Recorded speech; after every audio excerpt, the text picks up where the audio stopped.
following is a presentation of the Liberty Flames Sports Network from Van Wagner.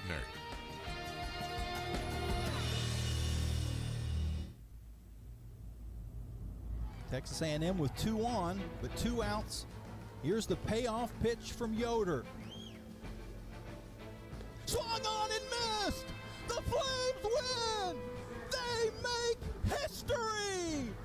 Dots Team of Destiny is going to the Supers! Destiny, defined as a predetermined course of events. For Liberty Softball, the events of the past week have us wondering what might be next. Now the challenge before us against Oregon, a highly ranked team, very strong team, but so are we. So let the battles begin, right? Let's just be the best we can be. And if that's good enough, then we will be at the World Series. After knocking off the #1 team in the nation, the Lady Flames now stand at Destiny's door, looking to chart the next course for Oklahoma City and the Women's College World Series. Here's the pitch, hit hard to left field. Savannah Jessie has done it again! The Flames tie this game up! Second and third, Flames tied at 3.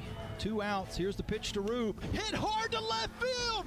Oh my! Rachel Roop has done it!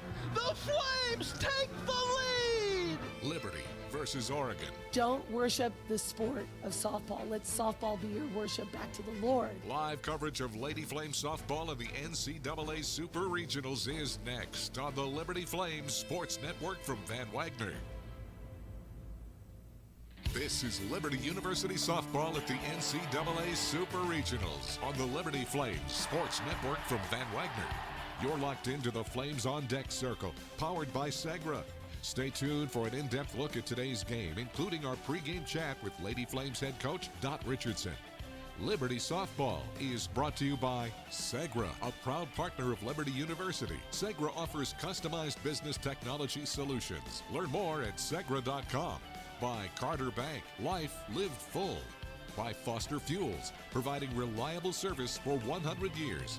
Freedom First Credit Union, start banking for good with Freedom First today. Carl Miller Realty, caring, competent, trusted advisors. And by Lynchburg Nissan, nobody beats our prices, nobody. Time now for the Flames on Deck Circle, powered by Segra. Now we take you to the ballpark for exclusive pregame coverage of Liberty Softball on the Liberty Flames Sports Network from Van Wagner. Hello everyone, welcome out to Eugene, Oregon. The Liberty Flames taking on the Oregon Ducks in the second game of this Super Regional. It was a tough one last night as Jamie Hall and Joe Carmany join you here on the broadcast. I guess I'm Jamie Hall, you're Joe Carmany, you're joining me. The Lady Flames lost 3-2 last night in extra innings. It was a wild game. In the first inning, it looked like Oregon had taken a lead, but there was a review, runner left early from third, and it wasn't so much leaving early, but stepping off the base and reestablishing and then pushing, but came off the base while the pitcher was winding. So that eliminated that run. Then there was a shot to left field that looked like it had put Oregon up again. Paige Dorr robs a homer. So after all that, the Flames actually had runners at first and third and tried a double steal in the first inning that didn't work out. So both teams had their opportunities, and it was a roller coaster first inning. After that, Oregon takes the lead. The Flames battle back. They tie the game up. They force extra innings, but then not able to quite get it done. Des Patman, who was the hero for Oregon in the game against Stanford that sent them here, was the hero again with the RBI single to end the game last night. And Joe, as we take a look at today's game and the Alcova Mortgage keys to the game, I guess the first one is you've got to be able to dump that from last night and get it out of your mind. Even though you were so close to winning, you had 8 runners left on base as well. So the opportunities there for Liberty yesterday, they just couldn't quite capitalize. Now they got to bounce back today. Right. So the keys would be get out to an early start.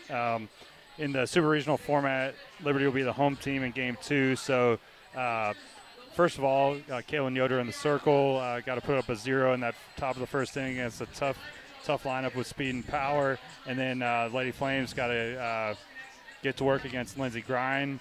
They liked the matchup there. Did some good work against her in the first couple innings, knocked her out early. So just looking to capitalize on some of those matchups that they see and executing some of those finer points to get those runs through that they weren't quite able to do last night, especially early. Oregon is the number 16 seed. They got here by winning their regional. They were the last team to get to host. They beat Stanford, as we said. The Flames, they knocked off the number 1 team in the country, the number 1 overall seed, Texas A&M. That was the first time that had ever happened in the Super Regional era, going back 20 years. So that's the paths that they've gotten here. There's some similarities with these teams. Their ERAs coming in were almost identical. Oregon puts up a lot of runs. The Flames do fairly well, but not quite to the level that Oregon does, and a lot of speed on the bases, and we certainly saw that with both teams, but especially with the Ducks yesterday. Right, and some of that ended up coming back based on those leaving early situations, but you saw in that one run-scoring inning early on where they put the ball in play, put a lot of pressure on the defense, and they take that extra base when no one was covering second, and just those little things that put so much pressure on the defense. Then they can also hit the ball gap to gap and over the wall. So they're a very tough team to play against, and Liberty can play that kind of game as well. So we'll look to see maybe some of that small ball to get things going, especially in that middle lineup with Madry and Madry Dorr, et cetera. Quite a rivalry developing between these two teams that are about 2,000 miles apart. They played in the Fiesta Bowl a couple bowls ago. They played in the NCAA tournament on the men's side of things this past basketball season, and now they're playing in the Super Regionals of softball.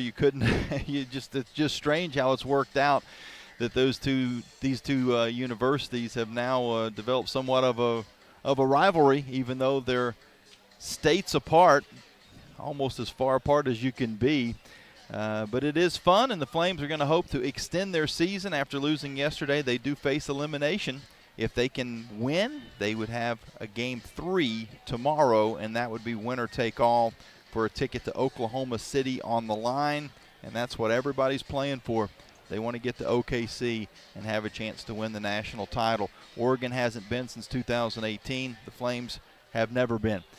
We'll take a break. When we come back, we'll get the thoughts of head coach Richardson Pinto as the Lady Flames and Oregon battle in the Supers here on the Liberty Flames Sports Network from Van Wagner. At Carter Bank, we believe life is best lived full of opportunities and dreams, of goals achieved and promises kept. We've been creating opportunities for more people and businesses to prosper since 1974. That means great local lending, convenient access to your money, accounts and guidance that make it easier to get more done. We are Carter Bank, the preferred community bank of Liberty Flames Athletics. Visit carterbank.com to learn more. Member FDIC, Equal Opportunity Lender. Thousands of our teammates make and deliver 300 of the world's best brands and flavors, locally. From the heartland to the coast, in big cities and small towns. Our products are moving, and our trucks are rolling. We share a passion and a purpose, and we love to refresh and serve our communities. We are Coca-Cola Consolidated, your local bottler. Turn up the heat. Foster Fuels is a proud partner of Liberty Athletics. Fostering warm moments for 100 years, Foster has been providing exceptional propane and gas services throughout Central Virginia and surrounding areas. From propane to fireplaces and tank installs to tankless water heaters, Foster does it all. Visit fosterfuels.com or download the app to order fuel, pay your bill, and more. Get the customer service you deserve and turn up the heat with Foster Fuels and the Liberty Flames. Earthright Mid-Atlantic, your trusted solar and energy efficiency experts. With a focus on honesty, education, and excellence, they light the way to savings, home comfort, and a greener future. Educating homeowners about the power of solar and energy efficiency is their winning game plan. More information about Earthright Mid-Atlantic, 434-200-9716 or at erepower.com.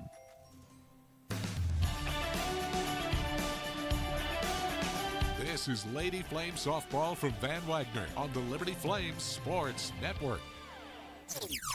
The excitement of Lady Flame Softball is on the way. Now the on-deck circle, powered by Segro, rolls on with the pregame thoughts of Liberty head coach Richardson, presented by Earthright Mid-Atlantic.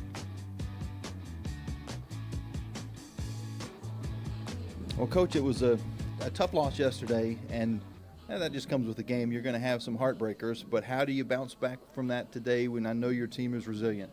Well, we have to put it behind us, but yes, it was a game we could have easily have won.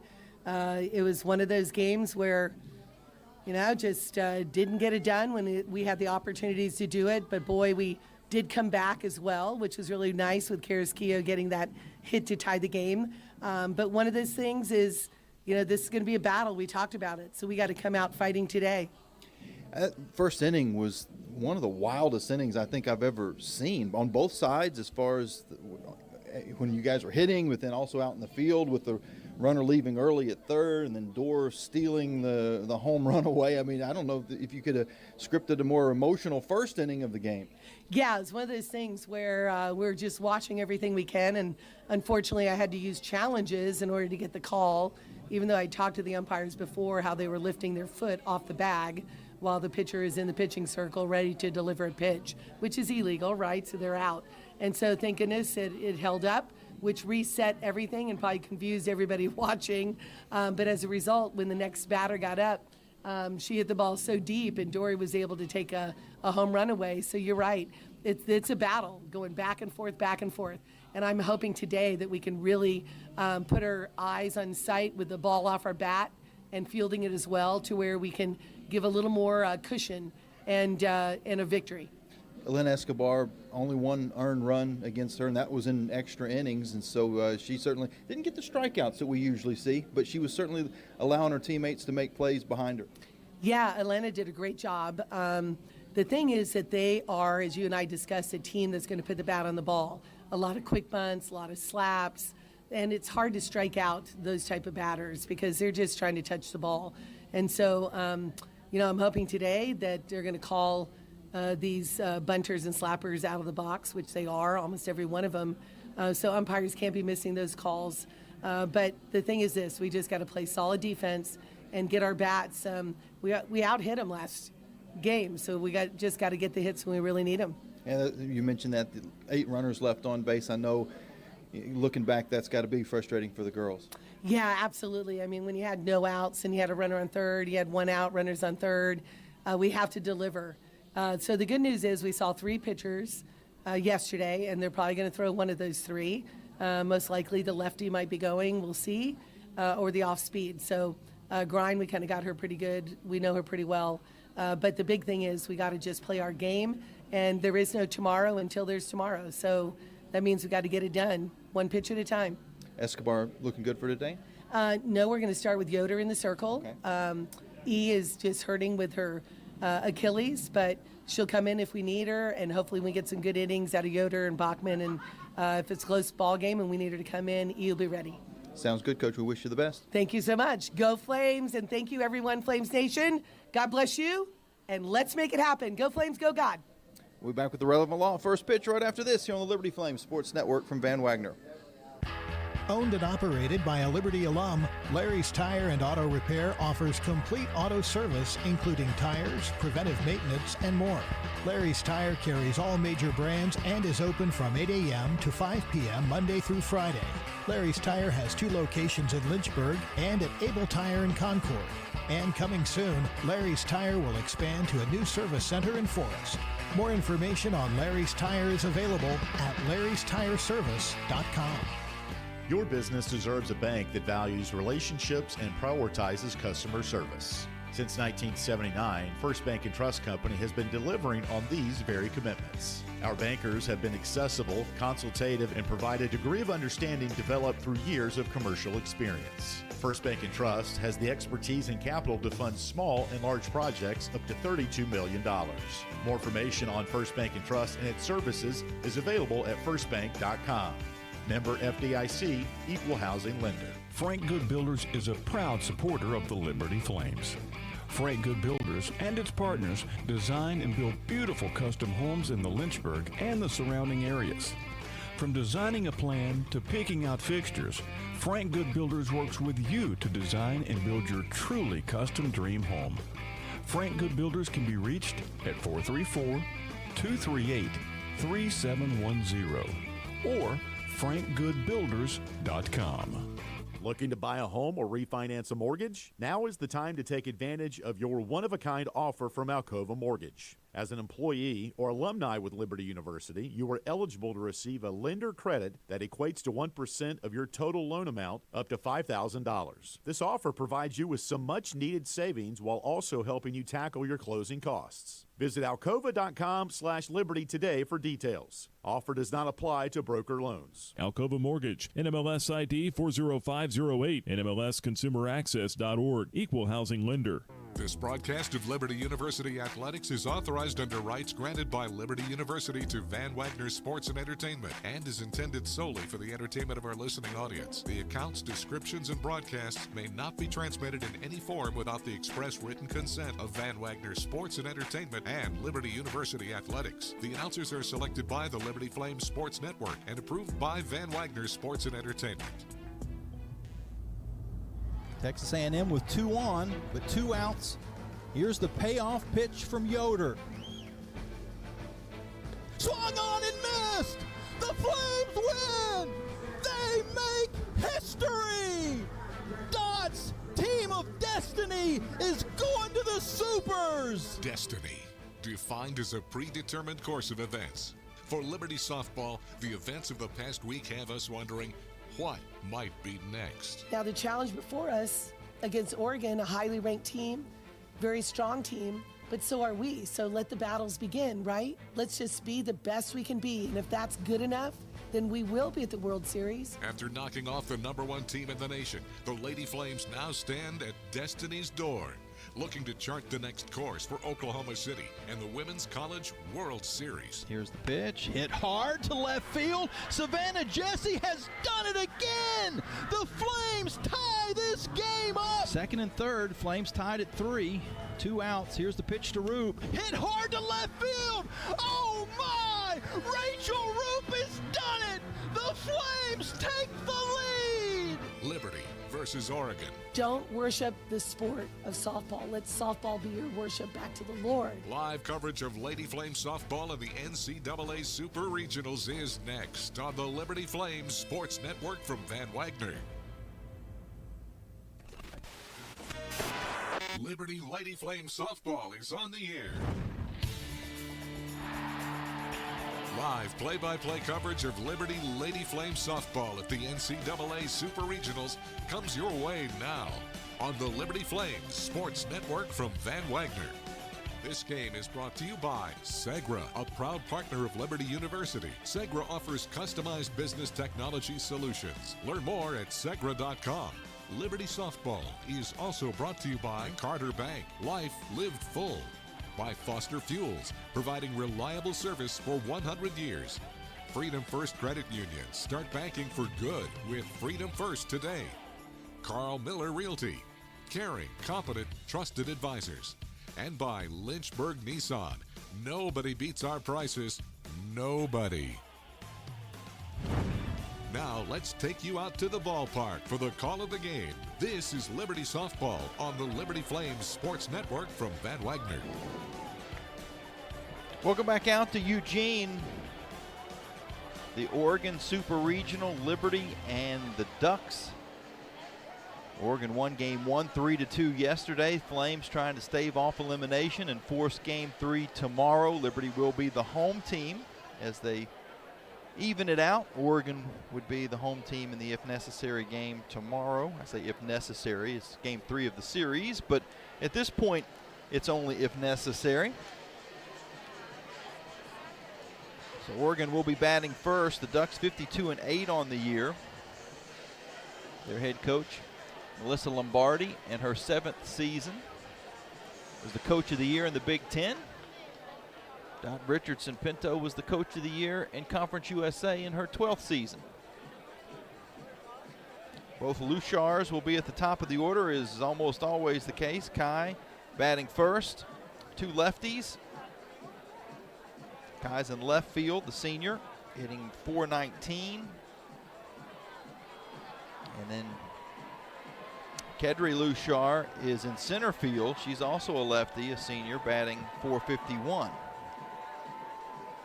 58 and 28 stolen bases respectively between the two.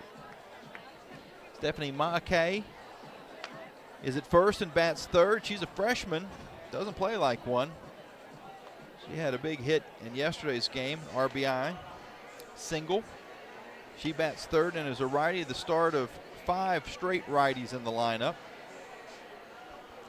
Paige Sinicki is the shortstop, batting in the cleanup hole. She's a senior, 367 hitter. Mackay's 14 home runs.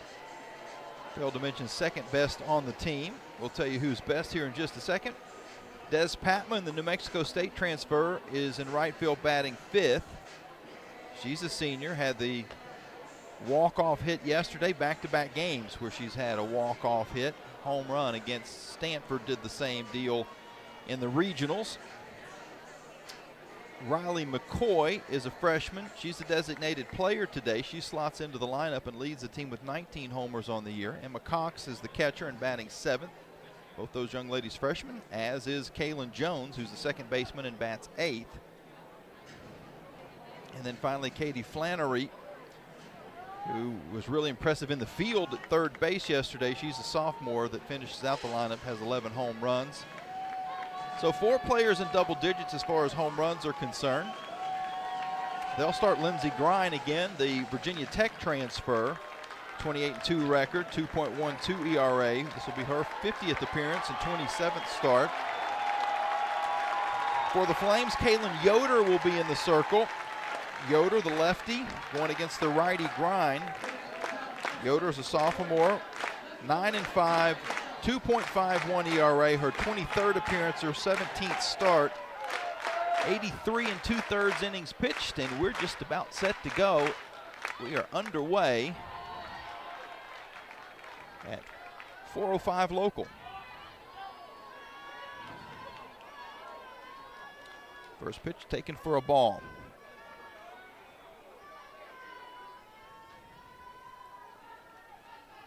Yoder fires it in, and it's ball 2. 75 degrees and sunny here in Eugene. Sunny with a high of 75. Old Reliant K song. Yeah. Yeah, that's exactly right. Infield in, the 2-0, squares the bunt, and it hit her. So Oregon gets the first runner on.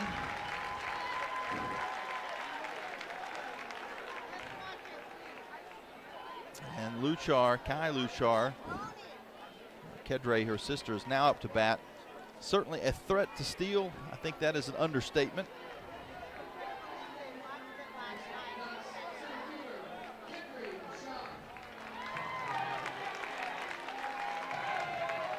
Capacity crowd on hand again, standing room only. Not a seat to be found. First pitch from Yoder. Runner fakes going, it's a called strike. Home plate umpire Chris Drum. John Baca is at first, Chad Spittler is at second, and Matt Dial, who was last night's home plate umpire, is at third.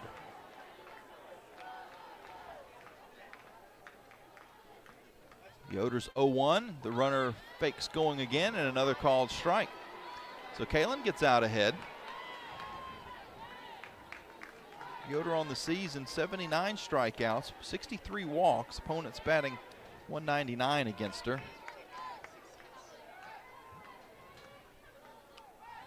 Now the 0-2 popped foul and back to the screen. Luchar chased after a ball out of the zone, but stayed alive. Flames defensive alignment. Crane at third, Byram at short. Woodard's at second, McManus at first. Savannah Jesse behind the plate. Out in left field, Paige Dorr, KK Madry in center, and Rachel Roop in right. The 0-2. Strike 3 called. Frozer with the outside 64-mile-an-hour pitch. And the Flames get a very big first out.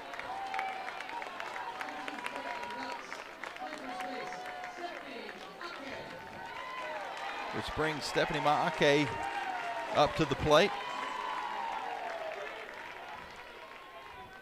Kai Luchar still at first.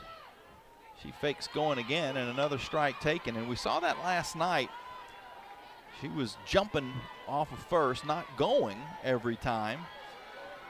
I think trying to maybe get the catcher, in this case Savannah Jesse, out of sorts a little bit. The 0-1 up high, and what did it hit?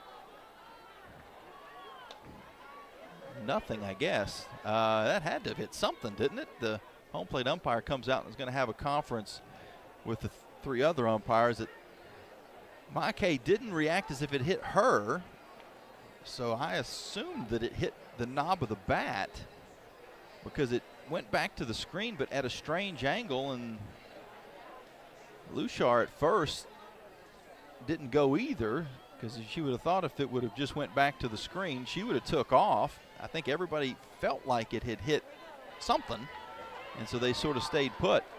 So that is going to be, after conference, called a foul ball, and there'll be an 0-2 count to Maakay. The right-hander awaits the left-handed pitch. It's on the way, and the runner goes. Throw down is close, but not in time. Flames worked that pretty good. It's about as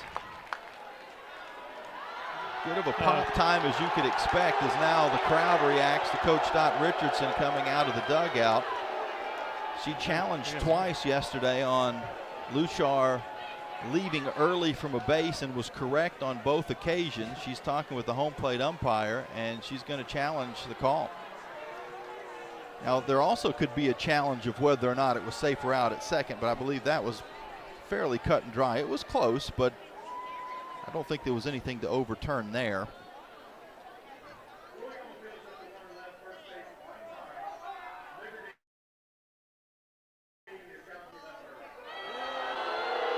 The crowd doesn't like it, but if you're Coach Dot Richardson, it worked twice yesterday. Why wouldn't you try it again? Now, Joe, you may have been peeping a little bit down towards first. I was looking at the pitch. Did it seem as if she left on time? Or? Well, it's so hard to tell because it's not so much her leaving early as her lifting her foot off the base. Yeah, and I feel like at this point, that's probably the only way this is going to be overturned. I don't think she's leaving late. I don't think she's leaving early. I think it's that coming off the base, replanning. So technically, she's leaving early, but not because she's not in complete contact the entire time before the pitch. Well, we'll see. The umpires are on the headsets talking to the folks back in Pittsburgh at the command center. They'll slow this down. We saw some of the replays yesterday, and they kind of zoomed in on it, and you could see that she just elevated off of the bag and then came back down and planted and pushed. Well, and I was talking to someone inside in the press box before the game, and if you don't have that rule, then you could get a running start, right? As long as you're on the base when the pitch is happening. Yeah, it had to be really obvious for the umpires to be able to catch it to the naked eye. Well, we've got a decision. After further review, runner left on time. There was a. So if you could hear that, that was our third base umpire, Matt Dial, telling us that the runner did leave on time. So it will be a stolen base, but if you're Dot Richardson, why wouldn't you give it a shot? You were right with that same runner twice yesterday. There's a 1-2 count to Maakay. Pitch just outside from Yoder. 2 balls and 2 strikes, 1 out in the top of the first inning. Liberty is the home team in this game. Runner in scoring position for the Ducks is Kai Lushar. The 2-2 pitch is low. Maakay sees the count go full. And we've seen that happen with KK in the conference tournament, and NCAA is getting called out for leaving early on review. Sometimes that's the only way you can get them out. True. 3-2 pitch from Yoder. Popped up on the infield. Woodard's got it. She makes the catch in shallow right field. That's the second out. So after giving up the leadoff runner who was hit by a pitch, Kaylin Yoder has been able to settle down, get a strikeout, now a pop-up. And if she can put down Paige Sinicki, she could get out of this first inning unscathed. First pitch to Sinicki is taken for a strike. Sinicki on the season, 367 hitter, 7 home runs, 46 RBIs. She's got speed as well. As this pitch rolls up, the runner's going to try third, and she is safe.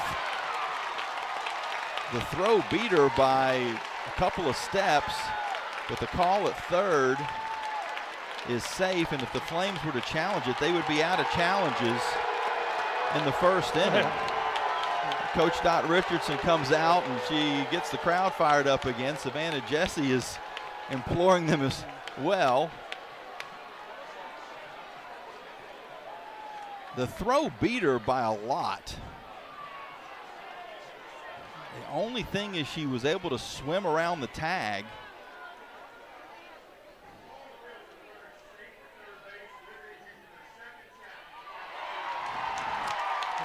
So the bad news for the Flames is even if they're right, they're going to be out of challenges. The good news is it certainly looked like she was out. And if she is out, and you're the head coach, I think you're absolutely going to ride that umpire and say you've forced us to use our challenges on a clear play. Although, again, we're seeing it to the naked eye. He's got a better view. When we break this down on replay, maybe we'll see that she swimmed around the tag, but the tag had beaten her, or the ball had beaten her to the bag by at least a full step as she was sliding in.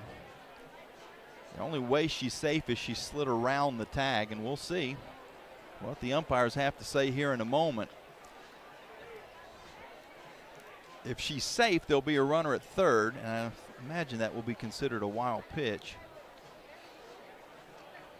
Yeah, and if it's out, then it's just a throw out. It's not a stolen base, or not a caught stealing, because it's not a stolen base attempt. It was an attempt at a wild pitch.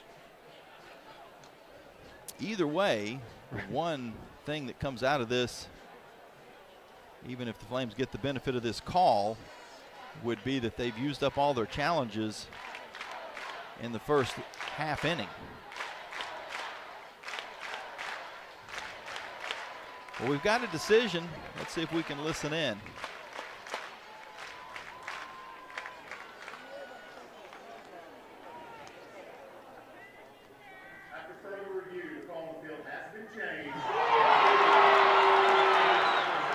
And I tell you, that is great that the Flames win the challenge and that the inning is over, but that is a horrible missed call by the third base umpire to force the Flames to have to challenge and use all their challenges for the game in the first inning. Joe, I was trying to be as diplomatic about it as possible, but that was clearly out. I mean, we saw it from here. I said, unless she just somehow swimmed around the tag and the tag missed her, she was out by a mile, and the Flames were forced to challenge.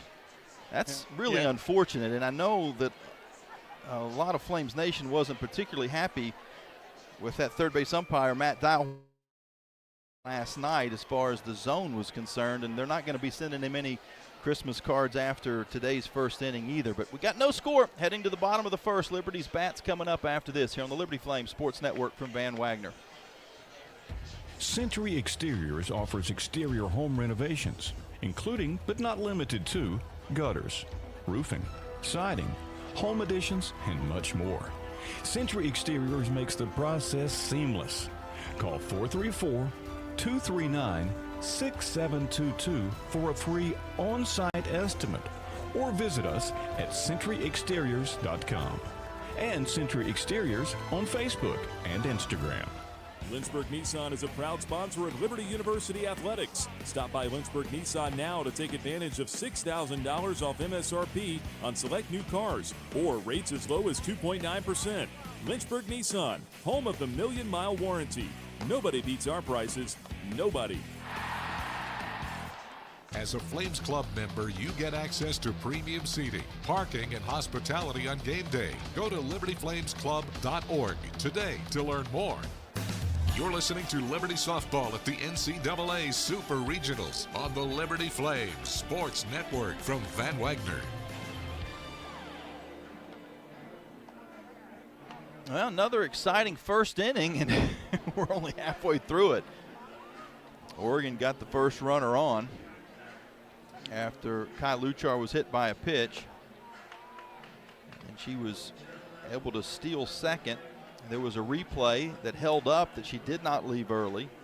Then she tried to get to third when the ball got loose, but it didn't get far away, and Savannah Jesse threw her out at third, but inexplicably the third base umpire called her safe. They had to use a review. They went to Pittsburgh, and it was overturned. So she was out, but the Flames have now used all of their challenges for this ball game, as Liberty will come up in their half of the first inning. Savannah Woodard will lead things off.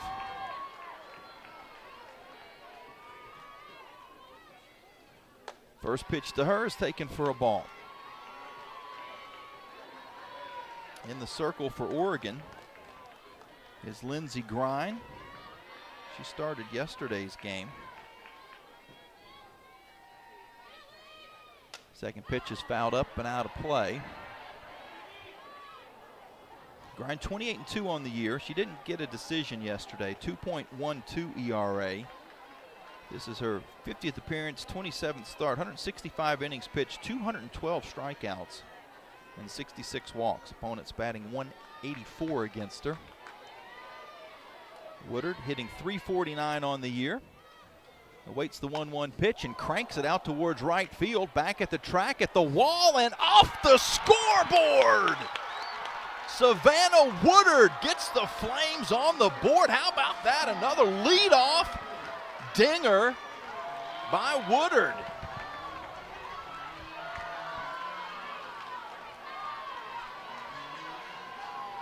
And no matter where the scoreboard is located in these ballparks, the Flames find it. At Texas A&M, it was in left center field.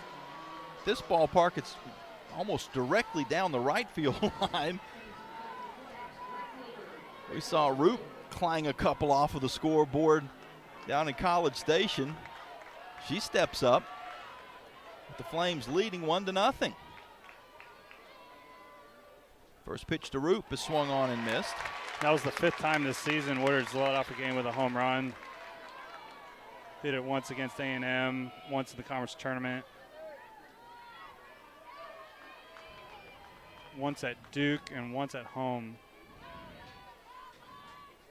The 0-1 to Roop is high and outside. 67 on the gun.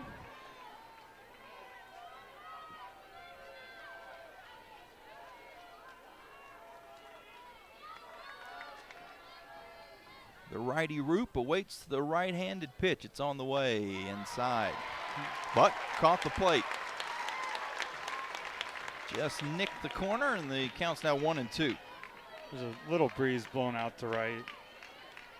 At one point during pregame, it was a little bit harder than it is right now, as Grine has this pitch put back up the middle for a base hit. Rachel Roop sends it out to center field past the diving glove of Kaylin Jones at second base. So Liberty with a couple of hits to begin this ball game. Solo homer from Savannah Woodard, now a base hit for Rachel Roop. Yeah, the coaches like this matchup against Grine. There's something they see in scouting. Bryn McManus steps in. The first pitch to her is taken for a strike.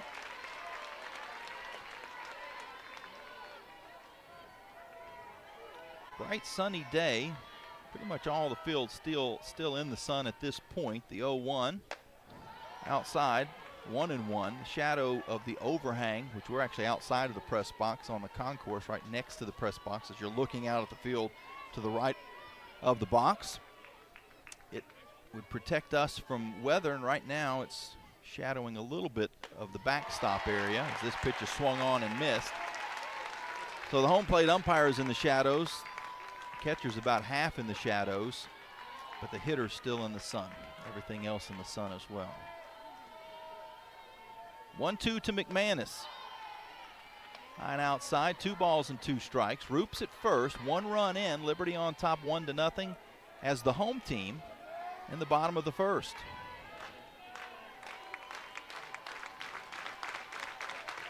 Here's the 2-2, fouled back. Got me to flinch. It was coming right at us. Yeah. Luckily, there's a net. She caught the ball, protected us.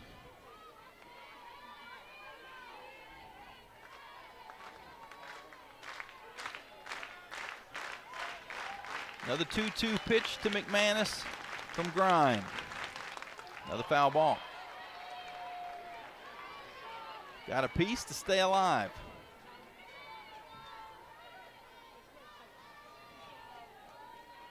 Roop down at first, has 5 stolen bases on the year. Has been caught 3 times, but I imagine, Joe, most of those stolen bases are probably in double steal scenarios. Not likely to go as this 2-2 is swung on and missed.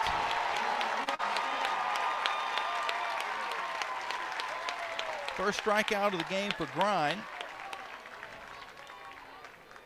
Now 1 out for Alyssa Hinault. Flames DP.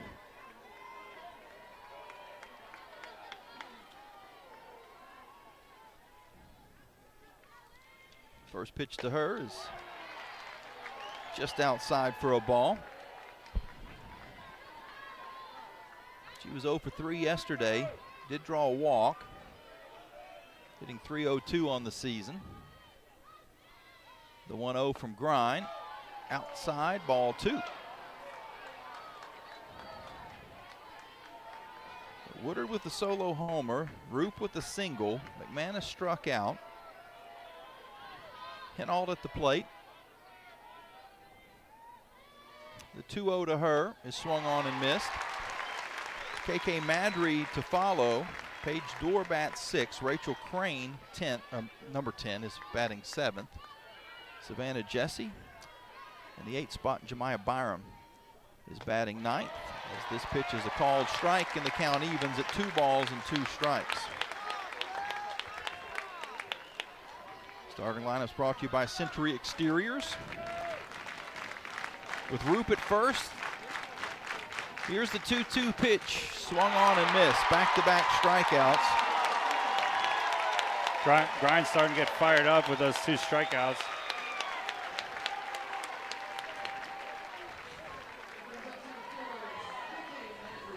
And yesterday's game, she threw 2 innings, gave up a couple of hits, but also gave up 3 walks and didn't have any strikeouts.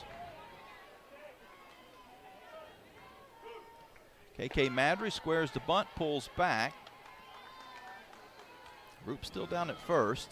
Flames on top 1-0 in the bottom of the first.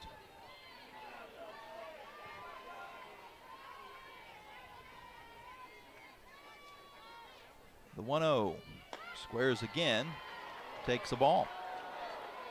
A little high.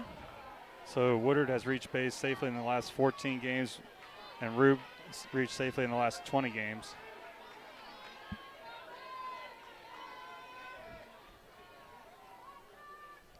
.2-0, check swing, and she went.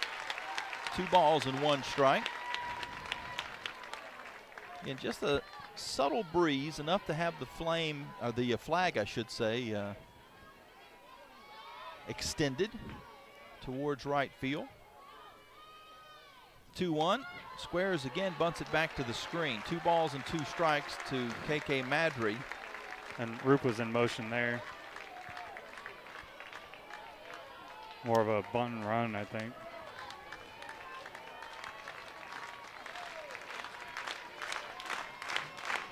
The Oregon crowd comes to life. Here's the pitch, swung on and missed. No, just got a piece of it. Just got a piece of it. Or did she?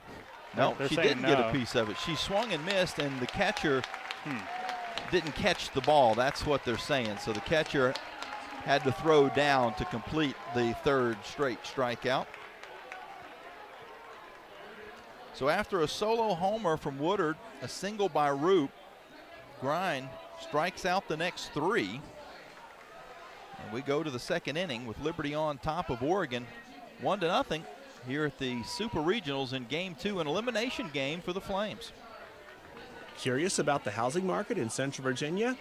The caring, competent, trusted advisors at Carl Miller Realty have over 100 years of combined experience. We are committed to helping clients make informed housing decisions. For a winning game plan and to discover the value of your home, visit carlmillerrealty.com to make your next move a slam dunk with our winning team. That's carlmillerrealty.com. The Liberty Flames thank Segra for their support. Segra collaborates with companies to offer business-only, carrier-grade connectivity, cybersecurity, voice and cloud solutions tailored to meet their diverse needs. Segra offers these solutions across a fiber network that spans 28 states in the U.S. and is headquartered in Charlotte, North Carolina. They can be reached at Segra.com or 833-GO-SEGRA. Segra, a proud partner of the Liberty Flames Sports Network from Van Wagner. You're listening to Liberty Softball at the NCAA Super Regionals on the Liberty Flames Sports Network from Van Wagner.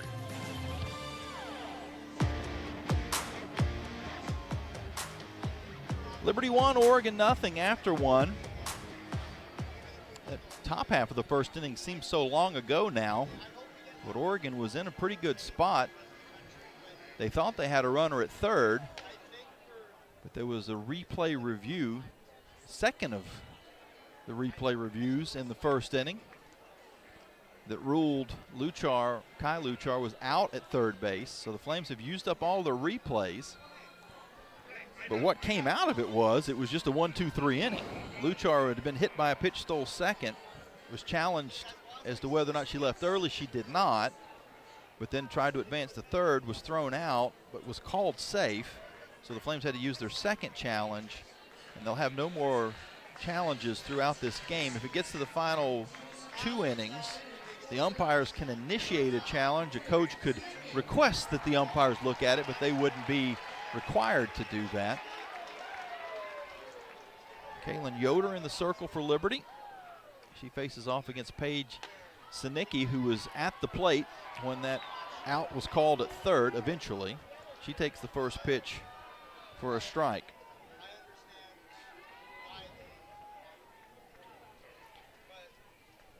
Sinicki hitting .357 on the year. Pops it high in the air. Is it going to get out of play? Jesse tries to get to it, but it is on the opposite side of the screen for strike 2. And Joe, today is going to test the durability of our equipment. The sun is setting behind us, and it's still pretty high in the sky, so it's going to be there for a while before it gets down below the building behind us, as we'll finish that thought after this 0-2, which is high and outside.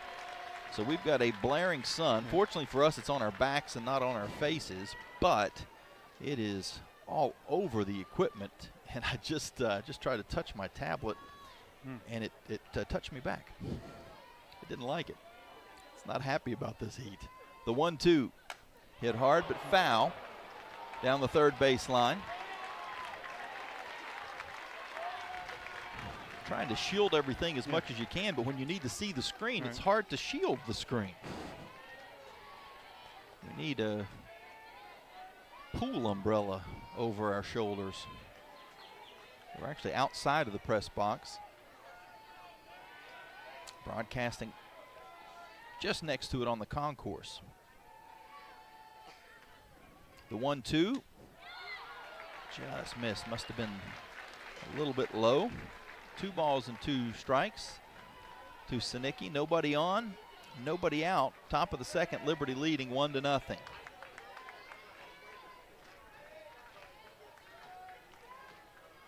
Yoder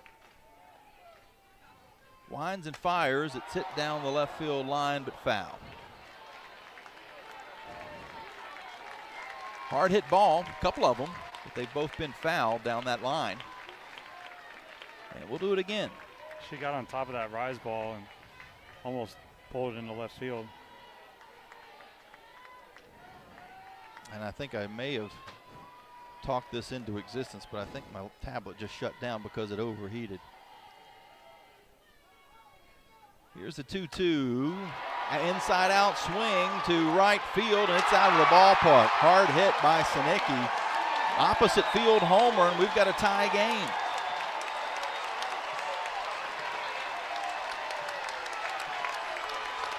One in the top of the second. We saw Paige Sinicki hit the ball hard twice, pulling it down the left field line foul. In this spot, she goes the opposite gap and hits it right to the corner of the bleachers. When the stadium was built, it had chair backs from each end of the dugout around to home plate. They realized it wasn't quite enough seats, so they built some general admission bleachers in center to right center field, which are packed today. They're completely exposed to the sun out there. And that's where the ball landed. Now Des Patman, she was the hero yesterday. And Sunday night. She takes the first pitch for a ball. Had the game-winning RBI single in the 8th inning last night. Had a game-winning walk-off homer against Stanford to get Oregon here. This pitch rolls up. It's 2 balls and no strikes. And in the on-deck circle is the dangerous Riley McCoy, who we didn't see yesterday. Top 3 finalists for National Freshman of the Year, 19 homers, 58 RBIs. That homer by Sinicki was her 8th on the season, 47th RBI. 2-0 pitch from Yoder. Check swing, but didn't go. 3-0.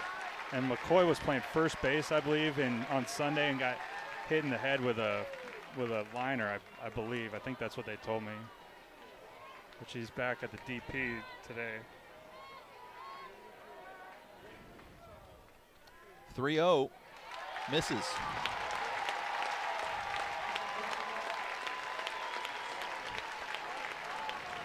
So Oregon, very similar to what the Flames did in the last half inning, a home run to lead it off and then a runner on first. There's a knowledgeable crowd. They're welcoming back McCoy after missing the game. Standing ovation. You normally don't see that, but classy fans here in Eugene.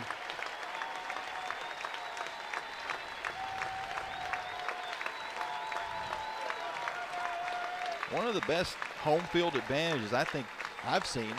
I'd say it even goes one above Texas A&M of how engaged these fans are throughout the course of all the festivities.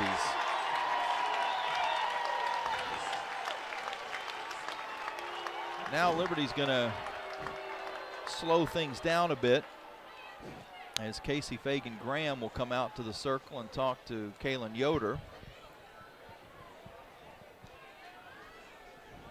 Yoder gave up that home run to lead off the inning to Sinicki and then walked Des Patman, now facing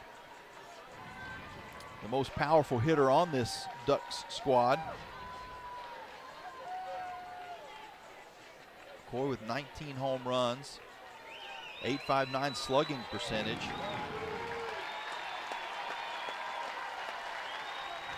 And now we're ready to go.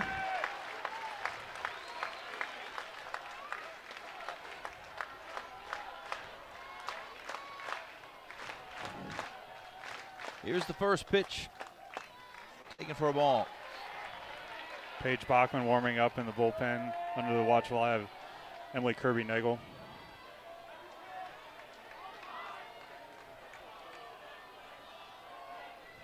Yoder looks in now, fires. Strike call, count evens at 1 ball and 1 strike. Yoder got the save in the Flames win against Texas A&M that propelled them here on Sunday. Got the start today, the 1-1, off speed and high.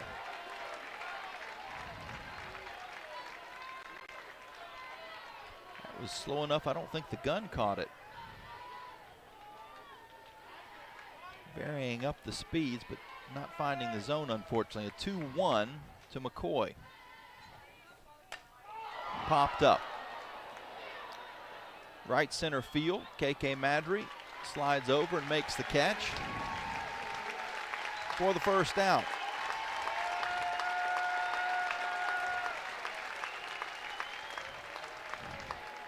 Emma Cox, the catcher for Oregon, now steps up.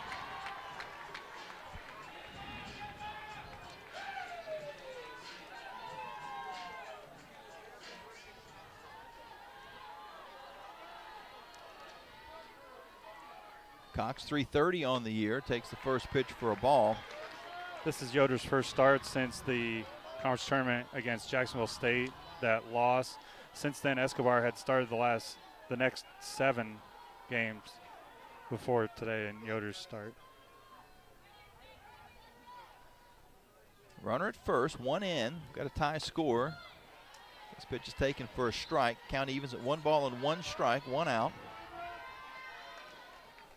Oregon and Liberty here in the Super Regionals.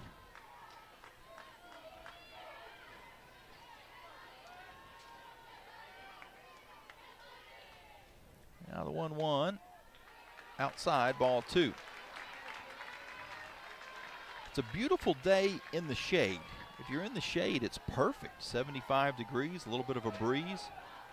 If you're in the sun, it's a little warm, but considering what the Flames had to deal with at Texas A&M last weekend when the feels like was above 100 most of the games, they'll take this any day. The 2-1 popped up on the infield. Woodard finds it and makes the catch just into the grass. Well, I say grass, it's a turf field here at Oregon. Dirt infield, turf outfield. 200 down the lines, 220 to straightaway center field.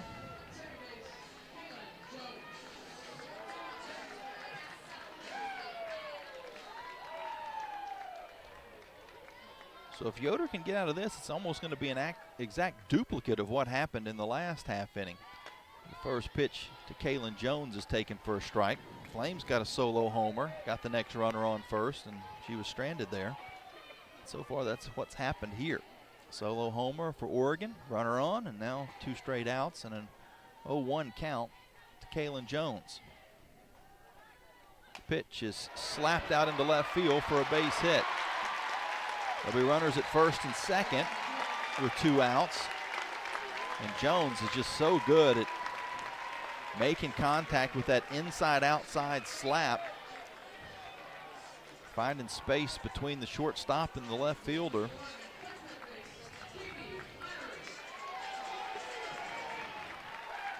Katie Flannery, third baseman, batting in the 9th spot, gets her first at bat today. First pitch to her is taken for a ball. Her main highlights last night were in the field. Made a nice double play off her root. Some good plays at third. Yeah, that was a big double play in that ball game. If she doesn't get to that, it's probably 2 runs for Liberty.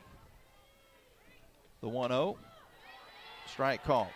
1 ball and 1 strike. She was set up perfectly, kind of hugging the line. So when the hard hit ball was to her right, she dove to get it and landed on top of the base to get the force out and then threw over for the double play. Off speed, off the plate. 2 balls and 1 strike.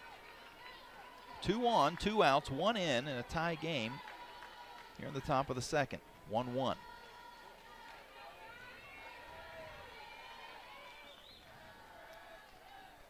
Yoder's pitch is just off. 63. She takes a walk to the back of the circle. Now toes the rubber. The left side from where she stands. Here's the pitch. High and outside, ball 4. And the bases are loaded. And back to the top of the order. Second walk of the inning for Yoder. Couple of hits given up as well. There are 2 outs. We're going to see a pitching change. Kai Lushar, the hitter, and the Flames are going to make a move. So Yoder got the start, but she's going to have to step out, and we'll step out for a moment as well and come back and give you the numbers on who's in the game for Liberty. The Flames in Oregon tied at 1, but the Ducks have 3 ducks on the pond with 2 outs in the top of the second. Stay informed and entertained with the Liberty Flames podcast, presented by Sentry Exteriors. Get the latest news and hear from the players and coaches from your favorite Flames teams. First of all, it's a privilege just to have a chance to be in the NCAA tournament. I expect us to play our best football going forward. I really believe that. Catch the latest coaches shows, the NASCAR podcast, double coverage, the Liberty Flames Clubhouse Report, and more. It's all on the Liberty Flames podcast channel. Listen on the Liberty Flames mobile app or wherever you get your podcasts. You're listening to Liberty Softball at the NCAA Super Regionals on the Liberty Flames Sports Network from Van Wagner.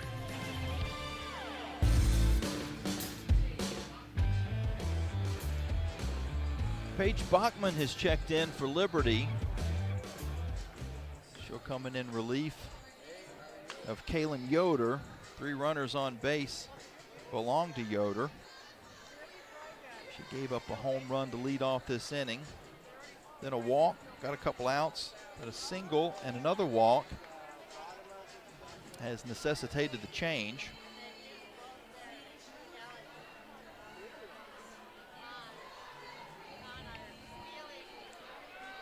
Bachman on the year. This will be her 35th appearance. 11-4 record, 2.73 ERA. 112 2/3 innings pitched, 91 strikeouts, 40 walks. And to the top of the order to Kai Lushar, so the infield is in. First pitch to her, she squares the bunt, pulls back, takes the ball. Bachman's got a different look than Yoder and Escobar. She's more down in the zone. Drop ball changeup.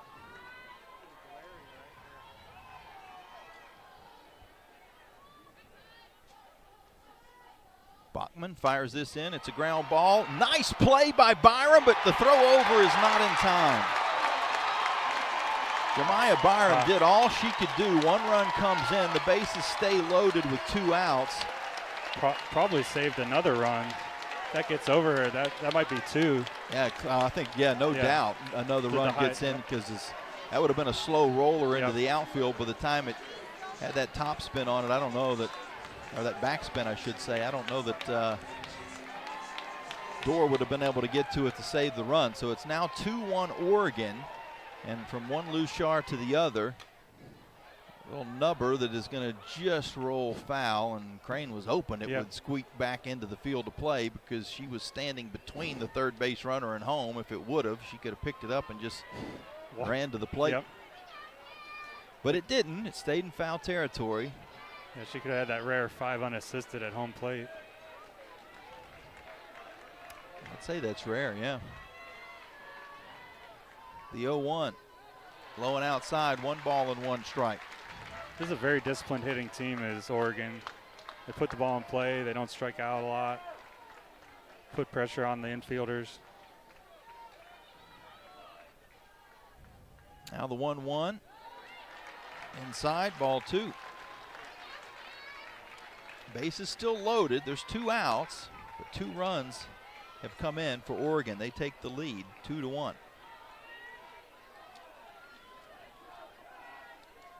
2-1 from Bachman is popped out into left field. Diving to make the play is Dorr. She makes the catch as she crashes into the wall in foul territory.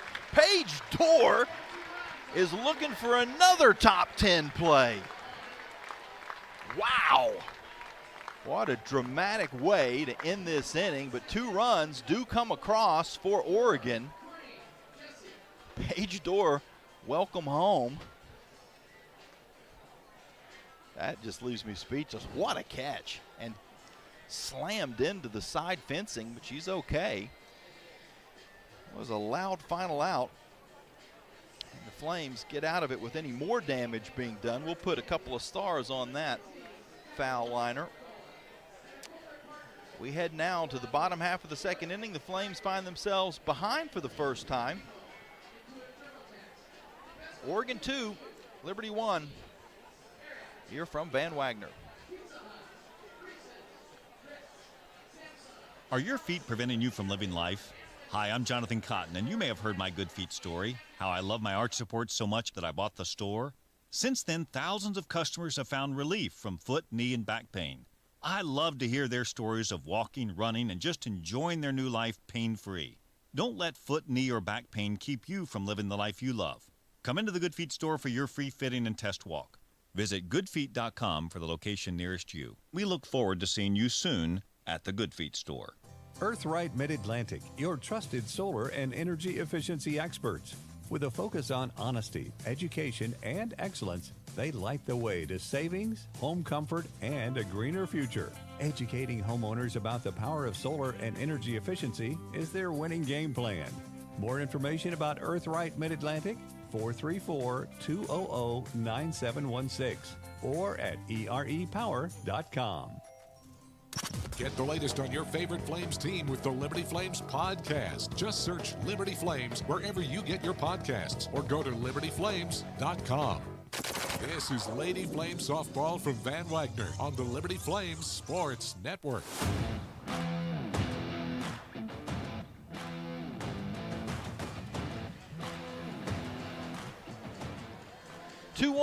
Oregon with the lead over Liberty as we head to the bottom of the second inning, and we've had a game's worth of excitement in the first inning and a half. Flames with a solo homer from Savannah Woodard in the first. Rachel Roop then singled, but was stranded there after 3 straight strikeouts from Lindsey Grine. And Oregon, they led off with a solo homer by Paige Sinicki. Next runner got on by a walk. 2 runners out, or 2 hitters get out. And then a single, a walk, and an infield single led to the second RBI. And then a outstanding catch by Paige Dorr, who now steps up to the plate. Takes a big swing and misses. She came all the way from where she was stationed in pretty much straightaway left field to make that catch, diving into the fencing in foul territory to end the first, I should say the top of the second for Oregon. Fouls this pitch off and is behind in the count 0-2.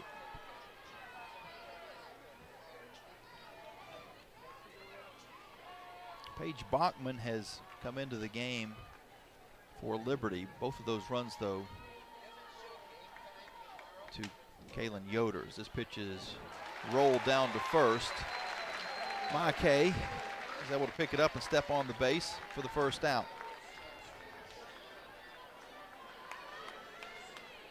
Rachel Crane, the Flames' third baseman, will now bat.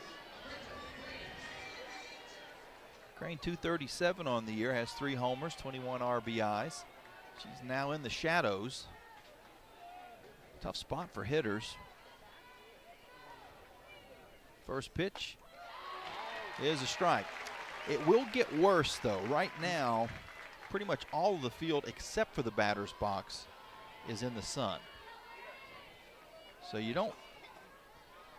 barely see the ball hit shadows. It would be right as you're making contact at this point. So not too bad yet. Timeout is called. Give it another 20 minutes, and that shadow will be about halfway between home plate and the circle, and that'll make it tough. The 0-1 rolls up. 1 ball, 1 strike. 1 out. Nobody on. Liberty trailing 2-1 in the second inning. Next time Dorr comes up, I'll have a fun story about her walk-up song. Oh, outstanding. Looking forward to that. The 1-1 outside. 2 balls and 1 strike. Can you give us a tease? It has to do with last year's #1 draft pick in the MLB draft to the Cleveland Guardians. Oh, okay. Wow, now I am really curious. Here's a 2-1. High and outside. Gonna have everybody riveted for the next couple of innings. 3-1 count to Crane with 1 out and nobody on. The bottom of the second inning. Liberty the home team in this game 2 of the Super Regional. 3-1 from Grind. Strike call. Crane didn't like it. She steps out, now has to dig back in. And await the payoff pitch from Grind. Here it is. Ball 4. Oh no, strike 3. That was outside. Yep. Yeah, Crane was running to first with the bat. Then had to take a right into the dugout, but yeah, that was home plate umpire Chris Drum, crew chief of this Super Regional, mind you, but that was a wide strike. 4th strikeout of the game. First one looking for Grind. Now faces off against Savannah Jesse, who swings and misses.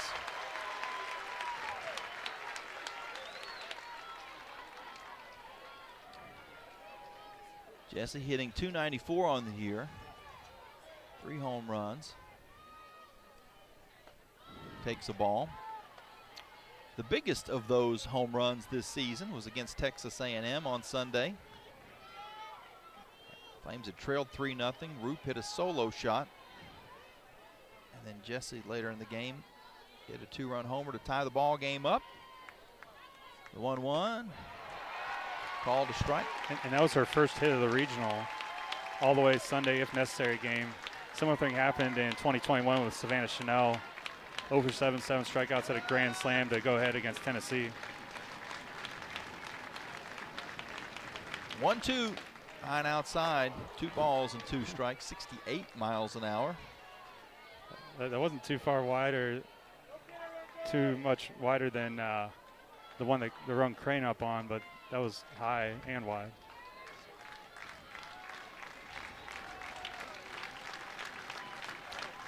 Now the 2-2. Hit hard to left field. Hanging up near the wall, and the catch is made by Kai Luchar. She hit it about 198. She needed a hit at 201. Did a good job, did Luchar, to find the fence. That's what they tell young players on a ball hit to the wall. You got to find that fence, and then you can come in if you have to.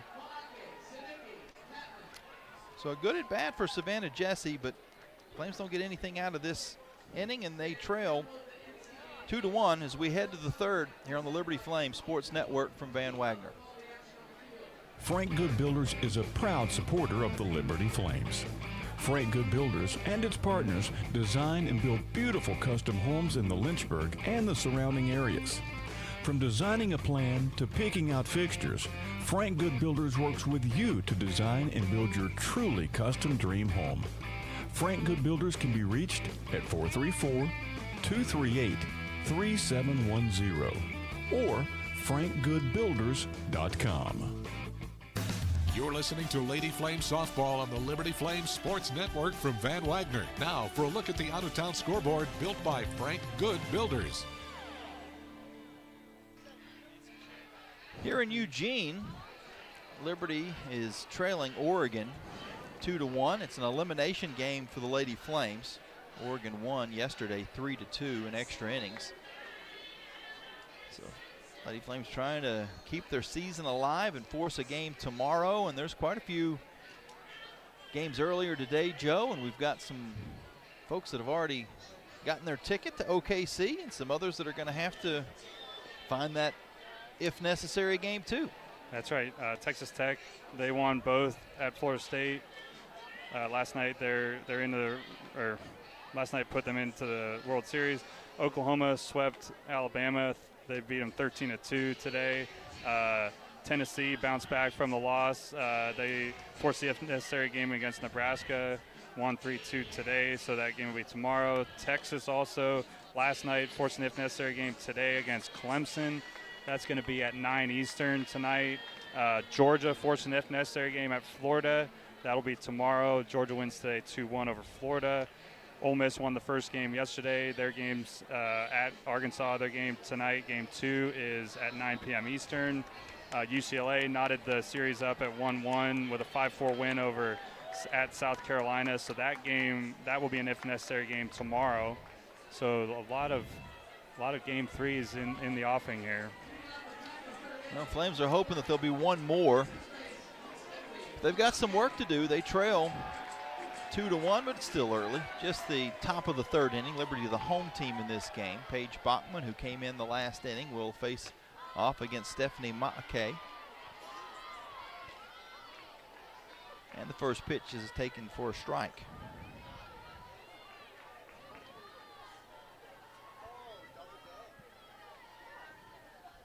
Mackay popped up her first time. She had a big at bat in the 8th inning last night. It didn't go down as it just went out as a flyout, but she hit one to the fence that got the winning run to third. The 1-1 off speed. Yep. Had her way out in front. 56 miles an hour on the gun. 1 ball and 2 strikes.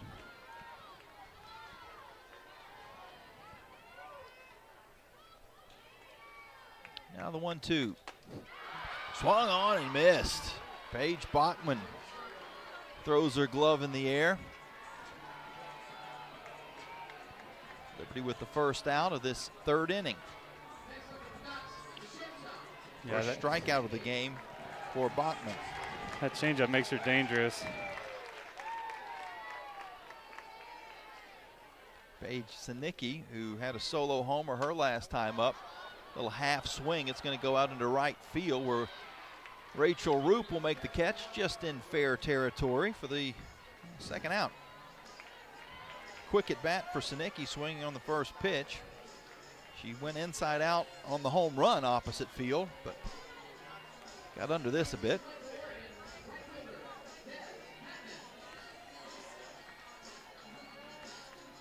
Des Patman walked and scored back in the second. Again, those 2 runs off of Kaylin Yoder.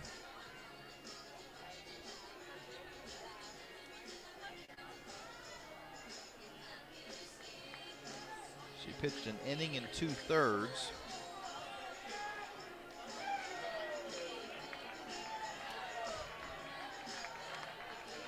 After a timeout, we're ready to go.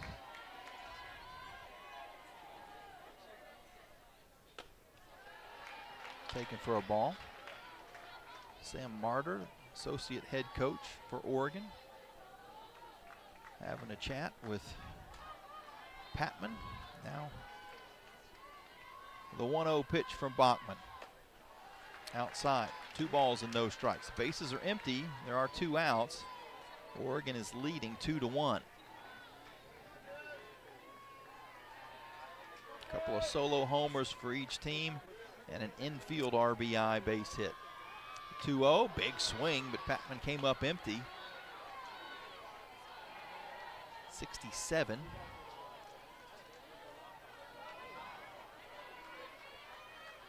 Beautiful facility here at Jane Sanders Stadium.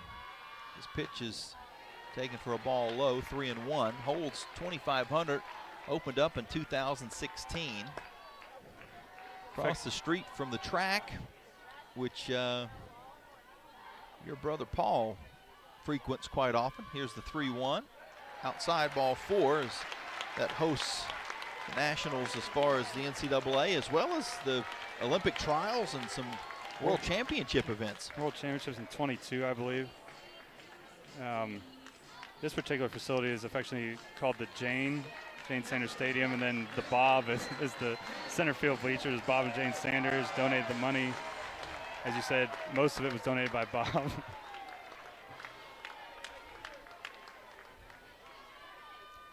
I'm going to save Joe. Not that Jane didn't want to donate the money. Right. Jane had passed away. Oh, correct, yeah. Bob and the Sanders family donated the lion's share of the money for this facility. But there was about $1 million that was donated from other sources. This ground ball is out into left field for a base hit. Riley McCoy gets the single, and with 2 outs, Oregon now has runners at first and second.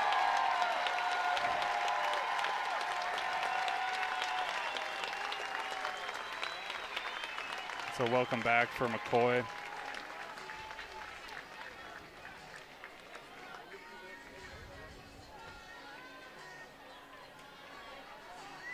Now Emma Cox will hit. This song's Dead Man Walking by Jeremy Camp. I saw Jeremy Camp in concert at the Academy Center on March 30th. In Lynchburg. First pitch to Cox is taken for a strike. He definitely did that song.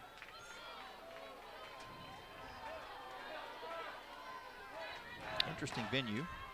The Academy Center. The 0-1. Taken for a ball. We've seen Jeremy Camp many times play the Vine Center. And the difference between doing a show in the Vine Center in Lynchburg and doing the show in the Academy Center is drastic as far as the size of the venues. The 1-1, ground ball to third. Crane is able to pick it up, step on third for the final out. So the Flames get out of the inning with nothing across. 2 runners stranded after the walk and single from Patman and McCoy.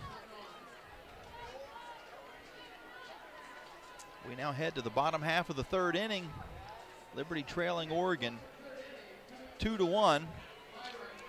Flames will send up the bottom of the order, or the bottom hitter in the order, Jemiah Byram, then back to the top to Woodard and Roop when we return here on the Liberty Flames Sports Network from Van Wagner. Thousands of our teammates make and deliver 300 of the world's best brands and flavors, locally. From the heartland to the coast, in big cities and small towns. Our products are moving, and our trucks are rolling.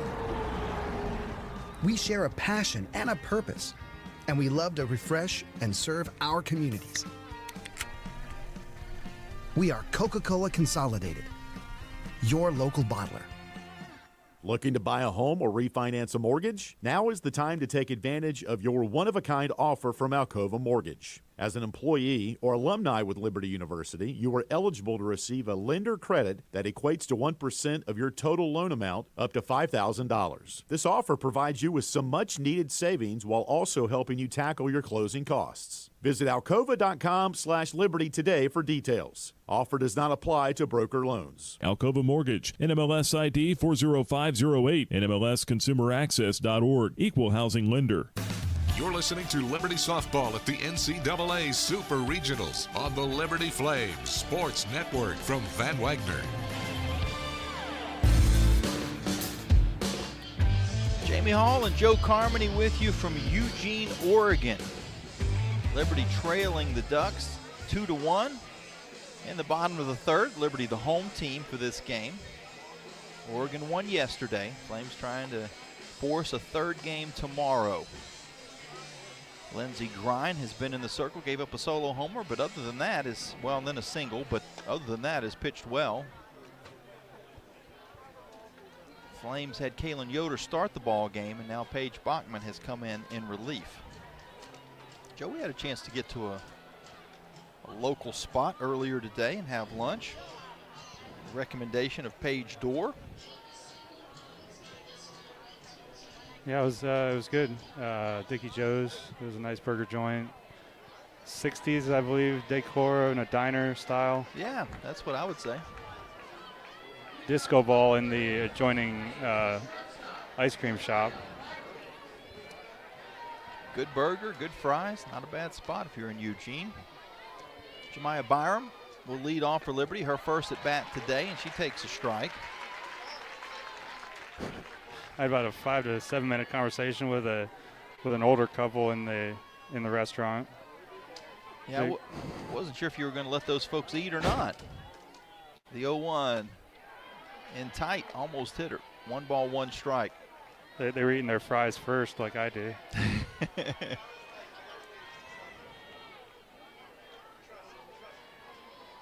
Softball fans, 1-1. I got to listen in on the conversation from a booth away. Called a strike. 1 ball and 2 strikes to Byram, Flames shortstop. Hitting 184 on the season. Couple of home runs, 6 RBIs. Here's the pitch. Popped up on the infield. Pitcher is actually going to call everybody off. And Lindsey Grine makes the catch. I'm not sure anybody else was going to get to the ball in time if she doesn't make that catch. Ma Kay could have, but she was kind of hustling to find it. So Grine fielding the circle. We've got 1 out. Yeah, you usually want the pitcher to get out of the way in that position, but she saw it. Or at least she had the best position to get to it. Savannah Woodard, who homered her first time up, solo shot. Fouls the first pitch back to the screen. That was number 11 on the season. RBI number 46. Those are major power numbers for a leadoff hitter. Very similar to what we used to see from Coach Wetmore back in the day. A lot of times he would put his power hitter, not that Woodard is the Flames power hitter. She takes this for a ball. Rachel Roop certainly is the power hitter in the number 2 hole. But we saw Coach Paul Wetmore a lot of times would put a Jessica Moore, for example, in the 1 spot to get her as many at-bats as possible in a game. The 1-1 swung on and missed. And sometimes that person takes to the number 1 spot, and sometimes they'd rather bat second, as we've seen with Rachel Roop. Nobody on, 1 out. Here's the 1-2 to Woodard. She takes a ball, 2 balls and 2 strikes. Shadows are slowly starting to move out between home plate and the circle. We'll say it's about a 1/5 of the way right now. It is getting more difficult as the ball will come into the shadow from the pitcher. Here's the 2-2. Hit hard, but at short. Nice play by Sinicki. She throws over to get Woodard. I saw on the TV broadcast that Sinicki was actually the Gold Glove winner last year nationally at short.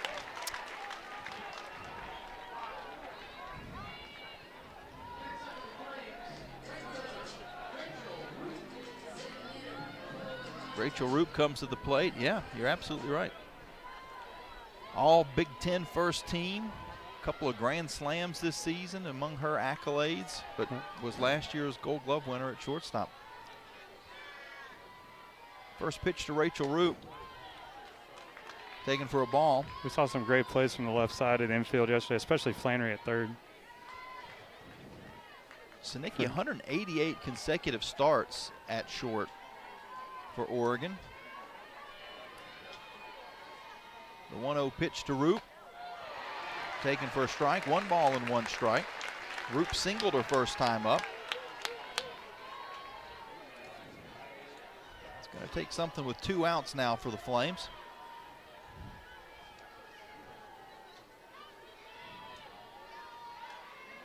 Liberty trailing by 1. Timeout called. Sinicki will step off. Speaking of shortstops, I saw Reagan Barrett's parents here before the game. Former Flame. Here's the pitch, high and tight. 2 balls and 1 strike. From Puyallup, Washington. Reagan Barrett, transfer from Washington, couple years starter at short. Not sure how long of a drive that is. 2-1. Ball 3. So Roop gets ahead in the count. Ren McManus would bat next. And we're going to have a conversation in the circle between Emma Cox, the catcher, and Lindsey Grine. Katie Flannery from third base also in on the chat. 2 outs is where Liberty's done a lot of their damage in the postseason. Yeah, 13 RBIs with 2 outs on Sunday. On Sunday alone, yeah. Those 2 games against Texas A&M. That's right. All 6 runs in the deciding game were 2 outs. We're ready to go. A 3-1 pitch to Rachel Roop is hit hard but right too short. Sinicki will make the play. So the Flames a couple of hard hit balls, but Sinicki fills her position perfectly. Liberty goes down. 1-2-3 in the third. We head to the fourth. Oregon leading 2-1 here in the Super Regionals. Game 2. Flames trying to force a Game 3 tomorrow.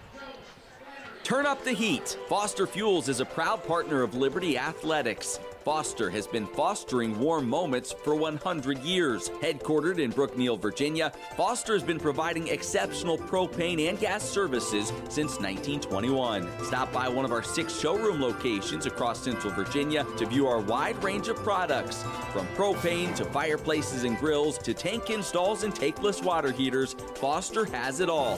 Download our app or visit fosterfuels.com for more info. At Carter Bank, we believe life is best lived full of opportunities and dreams, of goals achieved and promises kept. We've been creating opportunities for more people and businesses to prosper since 1974. That means great local lending, convenient access to your money, accounts and guidance that make it easier to get more done. We are Carter Bank, the preferred community bank of Liberty Flames Athletics. Visit carterbank.com to learn more. Member FDIC, Equal Opportunity Lender. You're listening to Liberty Softball on the Liberty Flames Sports Network from Van Wagner. Time now to check the Carter Bank box score. Well, right now, Liberty's trailing Oregon 2-1. 3 complete. Oregon, 2 runs on 4 hits, no errors. The Flames 1 run on 2 hits and no errors. Kaylin Yoder got the start for Liberty. Paige Bachman has since come in relief. Lindsey Grine in the circle for the Ducks, and she gave up a home run to lead off. Well, the Flames, or the home team, lead off the bottom of the first to Savannah Woodard, and then a single to Rachel Roop, and has not given up a base runner since. 9 straight. Flames got out of a little bit of a jam in the last inning. They also were still in a jam in the 2nd inning that they gave up 2 runs in after a solo homer from Sinicki. Patman walked and came around to score on an infield hit eventually, but the bases were loaded. Kedri Lushar hit the ball hard into foul territory, and Paige Dorr made a diving, spectacular catch to end the 2nd as well. Kaylin Jones will swing at the first pitch, and she dumps it out into center field, and it gets past Madry. Dorr and Madry both kind of came to the same angle on the ball. Neither could get to it, and because of them sort of getting tangled up with each other, it got past them, and there'll be a leadoff double. Yeah, they didn't have a backup since both, like you said, both of them were coming in on it. Someone has to peel off and get that get the backup. So leadoff single for Kaylin Jones. She has 2 singles in this ball game. Oregon with a runner in scoring position and no outs for Katie Flannery. 278 on the year, 11 home runs. She squares the bunt, but bunts it foul. This is the 9-hitter, and you turn it over to the Lushars, and it's kind of a dangerous situation here. And runs have kind of been at a premium so far in this Super. Only 4 runs scored in regulation last night, as this 0-1 is popped out into right field. It's going to get to the base of the wall. Run scores. Flannery stands at second with a double, and Oregon now leads 3-1.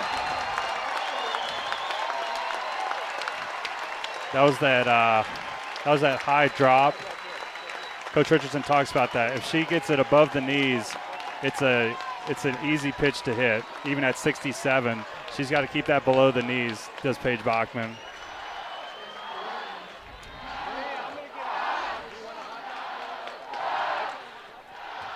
So now at the top of the order,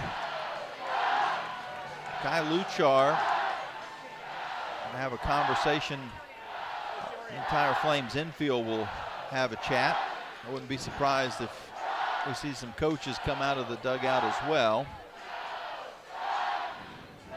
And they're doing the go Ducks. The people out in the outfield bleachers are saying go, and the people in the grandstand here behind the home plate are yelling Ducks. It's kind of like at Liberty football where you do the LU, the student side, and the home side, or what do you call that side? I think that most people call it the Baptist side. The Baptist side.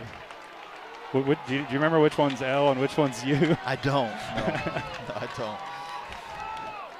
Yeah, a lot of great crowd interaction here at Oregon. Now we're ready to go. First pitch to Kai Luchar is taken for a ball. So runner at second, 1 run in. Oregon leading 3-1 in the top of the 4th. There are no outs. Here's the pitch, swung on and missed. And we even are taking a run at it. We even saw a student at the Eugene Emeralds game 2 nights ago, and he caught up with us today before the game.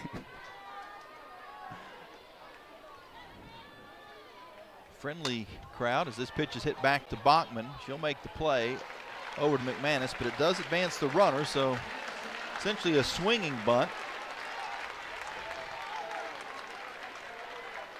Productive out. Now with less than 2 away and a runner at third. Kedry Lushar come up with a chance to add on to this Oregon advantage. Lushar's got 59 RBIs. First pitch to her is taken for a strike. Looks like she's got tri-braids. Both Luchars have a ton of hair coming out of the back of their batting helmets. The 0-1 in the dirt, 1 ball and 1 strike. Flames in on the infield trying to cut down this runner at the plate if there were a hard hit ball. The 1-1, it's a slow hit ball. Byram is going to throw over to third and sliding back in safely. And with no challenges. So we got runners at first and third. Byram was looking the runner back, but the runner was far enough off. That should go as a fielder's choice. Jones, the runner. Officially a fielder's choice. Lushar reaches on fielder's choice. No out recorded. And that is the same umpire that the Flames had to use a challenge to get a call overturned on a safe play at third that was out. That was closer. It was certainly close. I bet if the Flames had a challenge, they might have used it in that spot just to see. But with both of them spent on the same runner, I mean, and successfully the second time in the first inning. So now there's 1 out and runners at first and third. Flames are going to have a meeting in the circle. Casey Fagan-Graham and Dot Richardson-Pinto talking with the infield. Yeah, I wonder what they're talking about. Are they talking to Byram? She looked the runner back. Were they saying you should have thrown to first? I don't know for sure, but she had it in time to make the play at first. Obviously, you could have gotten that runner out on third. Yeah, I'd be curious to see with the runner a few paces off the base, if you throw to first, would she have had time to score? Oh, okay. That's the question. Right. Is if she takes off for home, does she score on that play? And I think Byram thought maybe that was the case. The first pitch to Mackay is taken for a ball. The runner takes off for second. Flames actually throw to third to see if they can get Jones leaning. She does not. So Kedry Lushar stands at second. Here's the pitch. Popped up in foul territory, and we've got interference on the runner. Crane made the catch anyway, but if she had not, it would have been an out regardless. So here's... They're having a conversation. Yeah. The umpire's having a conversation as to... Would they call both the runner and the batter out? Well, that's a good question. Or is it a delay? Yep, runner's out. But doesn't it go? So here's the thing: it's a delayed dead ball. So the batter's still up. You take the result of the play or the result of the interference, I think. So the interference means that the runner at third is out. Right, I believe. Is the batter on first, or does the batter go back? The batter to goes hit back, again? so it's a no pitch, I think. The catch was made by Crane in foul territory, but she collided with the runner. Yeah, so they're trying to explain this.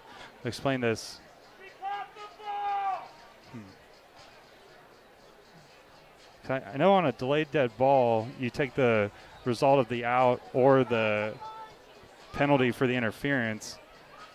But I don't know if this is a delayed dead ball or just a straight interference call additionally to the result of the play. Well, after the conversation with Coach Melissa Lombardi, the hitter will come back. Right. Yeah. So okay, we'll come back. Yeah. So they're explaining here, this is a delayed dead ball because of the interference. You take the either result of the play or the penalty of the interference. You don't get both.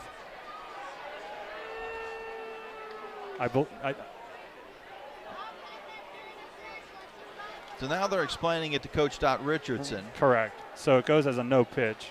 So the batter will be back up to the plate. The runner on third is out. Correct. And it should be a 1-0 count on the batter.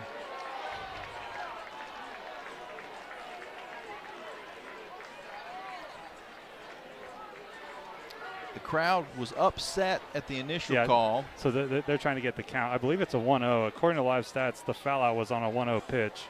So we got a 1-0 count. So no pitch, runner's out at third. So there'll be a runner at second and a 1-1 count to Ma'ake, who thought she had popped out, but now she'll have to step back up, takes a swing and misses, is behind 1-2. Paige Bachman in the circle. One run in for Oregon. They lead 3-1 in the top of the fourth inning. Now with 2 outs. Here's the pitch. Hit hard but foul. It's funny how that worked a moment ago. The crowd was not happy that the runner on third was out. But then when Coach Richardson was wanting both runners to be out and she was told that wasn't the way it was going to work, then the crowd was happy that Coach Richardson wasn't happy. It's kind of an emotional swing there. The 1-2's in the dirt. 2-2.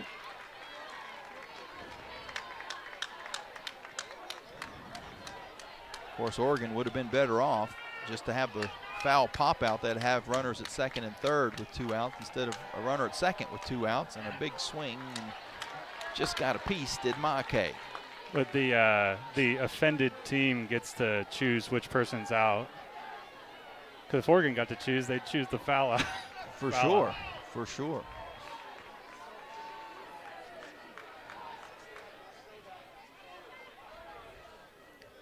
Bachman's 2-2 is a ground ball to Crane at third. She throws over in plenty of time to get the final out. So 1 run comes across, and we had yet another dramatic and somewhat confusing inning of varying different plays. But after a leadoff single from Jones, and I misspoke, it was Flannery that was the out at third. Jones had actually scored, so she got the run across on the Flannery double, and then Flannery was the player that was involved in that interference, which was the second out of the inning. Then Ma'ake grounds out to Crane for the final out. Flames will have their bats in the bottom of the fourth. They trail 3-1 here in Game 2 of the Super Regionals on the Liberty Flames Sports Network from Van Wagner. Your business deserves a bank that values relationships and prioritizes customer service. Since 1979, First Bank & Trust Company has been delivering on these very commitments. Our bankers have been accessible, consultative, and provide a degree of understanding developed through years of commercial experience. First Bank & Trust has the expertise and capital to fund small and large projects up to $32 million. More information on First Bank & Trust and its services is available at firstbank.com. Member FDIC, Equal Housing Lender. Score big at Haley's Appliance and Haley's Outdoor in Lynchburg with major brands of appliances that will make your house feel like a home and outdoor equipment to have your yard looking its best. Haley's puts customer service first. They deliver and service all of the products they sell and will take care of the process from start to finish. Log on to Haleys.com today for product availability. Haley's Appliance and Haley's Outdoor in Lynchburg is a proud sponsor for Liberty Flames Athletics. Follow the Liberty Flames Sports Network from Van Wagner on social media and keep up with all your favorite teams. Search LFSN Radio on X, formerly known as Twitter, Facebook, and Instagram. Now back to more Lady Flame softball on the Liberty Flames Sports Network from Van Wagner.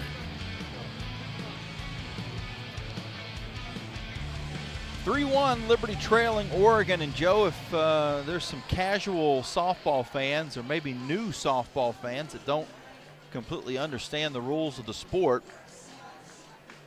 they will have been extremely confused by some of the things that have happened in these two games. We've had runners leaving bases early that they didn't really leave early, but they stepped off the base and then replanted, and that constituted a violation. We've had multiple challenges be correct. We've had challenges fail. We've had interference calls that have changed outcomes and provided outs. We've had home runs stolen, diving plays from both teams, some great defense in these two games. Not a ton of homers, but we've seen a couple. Liberty's trying to battle their way into a third game tomorrow, but they're down by 2. As Coach Dot Richardson's being interviewed on ESPN at the moment. Once they finish that conversation, she'll have to sprint across to the third base coaching box.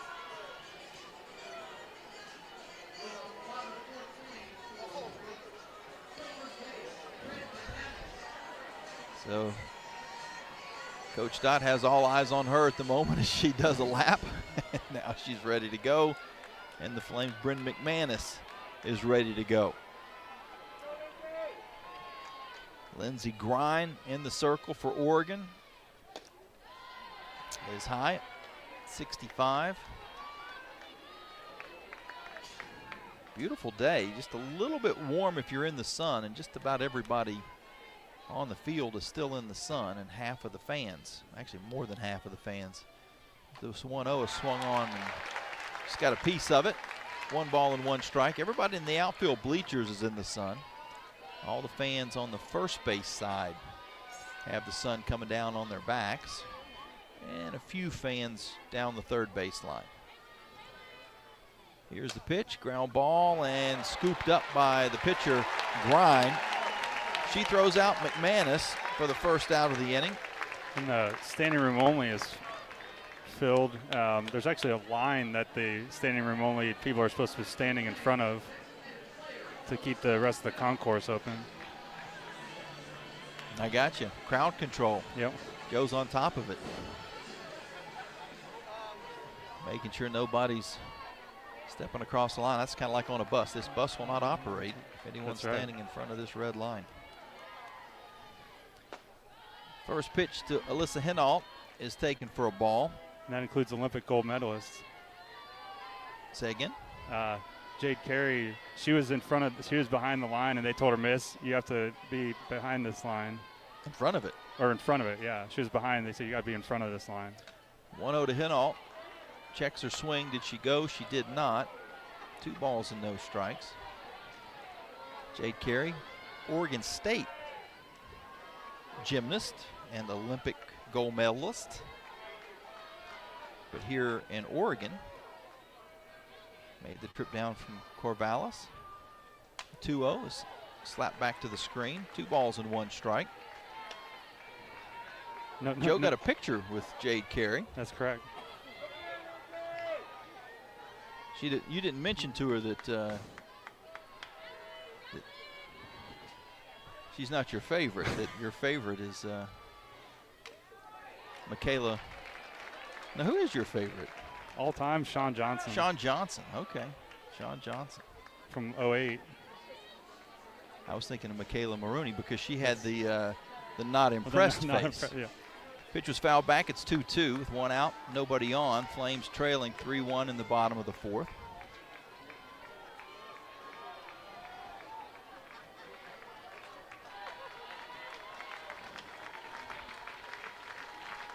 Two, ground ball to third. Flannery, easy play for the second out. And to put a cap on the Olympic gymnast angle, when I was at Charleston Southern, Courtney Kupets, former Olympic gymnast, was an SID at College of Charleston. Wow. Well, I think it's safe to say that no matter who your favorite is or my favorite is, that Simone Biles is the best that's ever done it. Mm. The things that she can do is just on an absolute other level.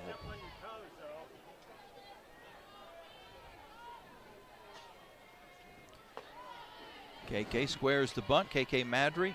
And that's also not to discredit Nastia Luke. All the ones that you can name, Gabby Douglas, Dominique Mociano, and going back, Yeah. Mary Lou Retton. Yeah, back into the 80s. Yeah. Kim Zemeskal. Carrie Strug with the gritty performance in Atlanta. Yeah. Got them all, Joe. The 1-0. Taken for a strike. 1 ball and 1 strike. Can you name all of the, what was it they called, the Fab Five? Well, I think in '96 that was a Magnificent Seven, because I think that was the last year of the That's not who I was talking about. Sorry. I was talking about the Fab Five. That would have been Simone Biles' first gold medal, yeah. correct? Maybe not. I don't know may that be I wrong could. about that. The 1-1 is fouled off. I know someone in Kent, Ohio who could. Shout out to Tony Snyder. Great friend of the Carmany family and Liberty Athletics. Absolutely. One of the nicest people you ever meet. I'm drawing a blank. I'm going to have to look it up. Here's the 1-2. Slapped foul. We'll do it again. Nobody on. 2 outs. In the bottom of the 4th, the Flames trailing 3-1.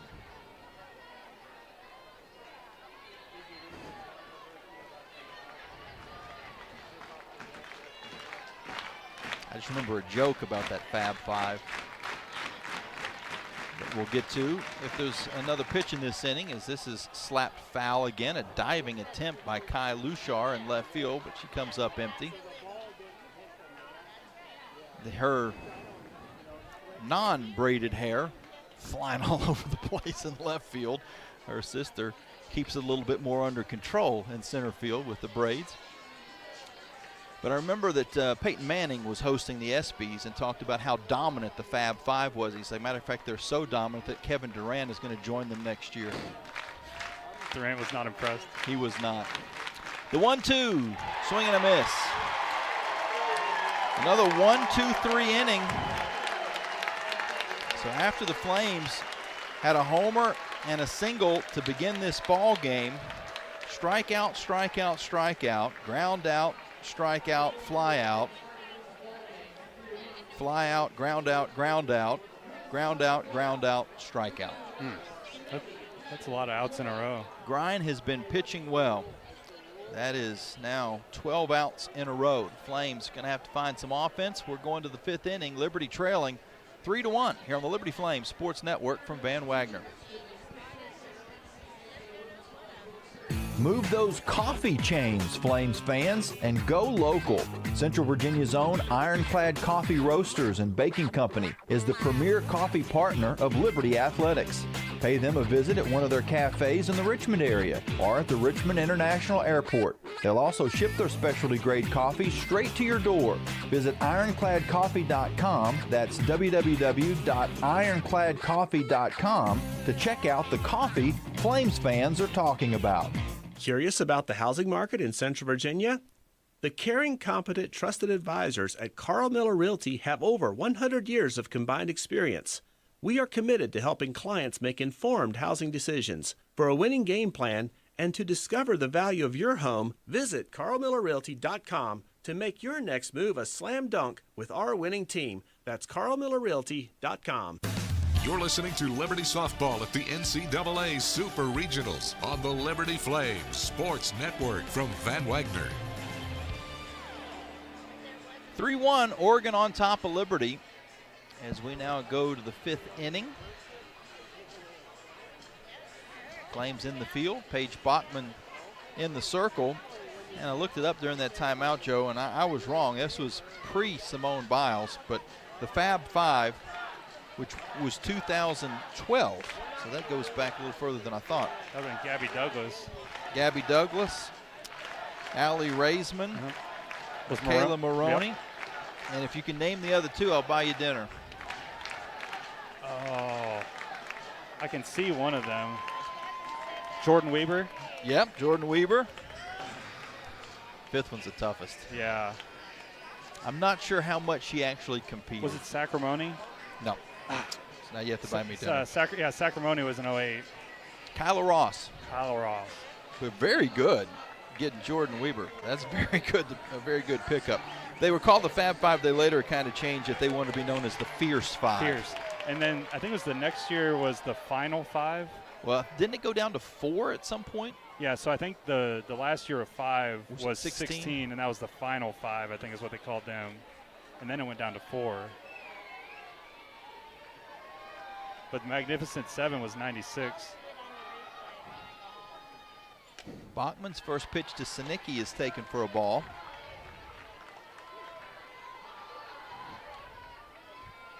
Sinicki had a solo homer back in the second inning. Popped out her last time up. 1-0 is a line drive, and it goes off of the glove of Crane. Sinicki will make it to first. That was a hot shot. Probably go as a hit. It was kind of in the glove, but it was on her really fast in front of the baseline, so we'll see. It probably will go as a hit, but I think if you ask Rachel Crane, she'll say I should have had that. Yeah. It was kind of, I mean, it was smoke. It was hit well. It was hit very well.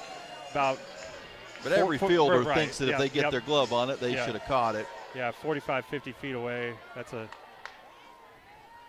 Des Patman takes the first pitch for a ball. So Sinicki has reached base for a second time. She's at first with nobody out. Des Patman, who has walked twice and scored once in this game. Standing in the shadows, the runner goes. The throw down is not in time. Byram goes up high to catch the throw, but a steal for Sinicki.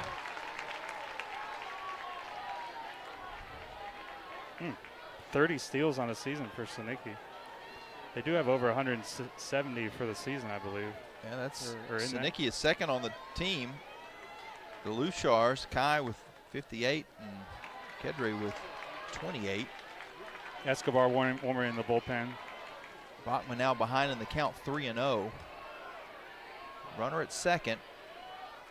Nobody out. Pitch to Patman. Ball 4. Little high and outside. Getting in some dangerous territory here with the dangerous Riley McCoy due up. That is the third time today that Patman has drawn a walk. Pinch runner here.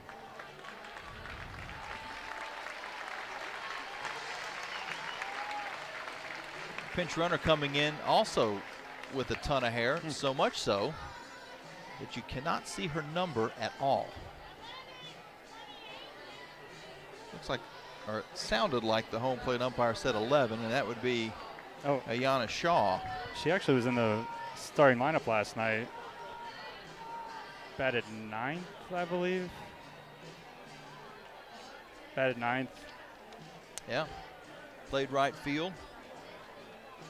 Scored a 0 run. for 3, but scored a run after she reached on an error. And we're going to see Escobar. So the Flames are going to go back to Escobar, who started yesterday. They've gotten in a little bit of trouble here with runners at first and second. And nobody out. Liberty down 3-1 in the top of the 5th. We'll take a break and be back with Elena's numbers after this here on the Liberty Flames Sports Network from Van Wagner.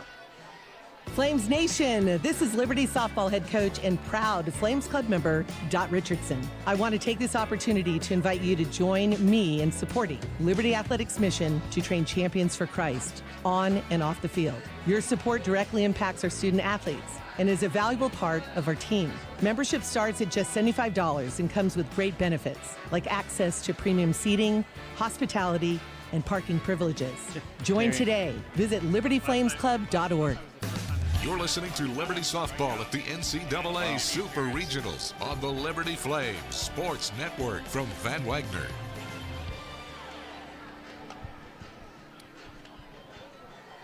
Liberty trailing 3-1. Elena Escobar has checked in.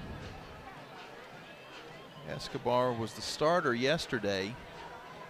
On the season, she's 25-4. She took the loss, but pitched well. Only gave up 1 earned run of the 3 that was scored against her. 2.36 ERA. This is her 36th appearance. 174 and 2/3 innings pitched. 175 strikeouts, 49 walks, but no strikeouts yesterday. That was the first appearance this season that she did not have a strikeout. We talked to Coach Dot Richardson about that. She said with this team, it's hard to strike them out. The first pitch to McCoy is taken for a strike because there are so many in the lineup are just looking to put the ball in play.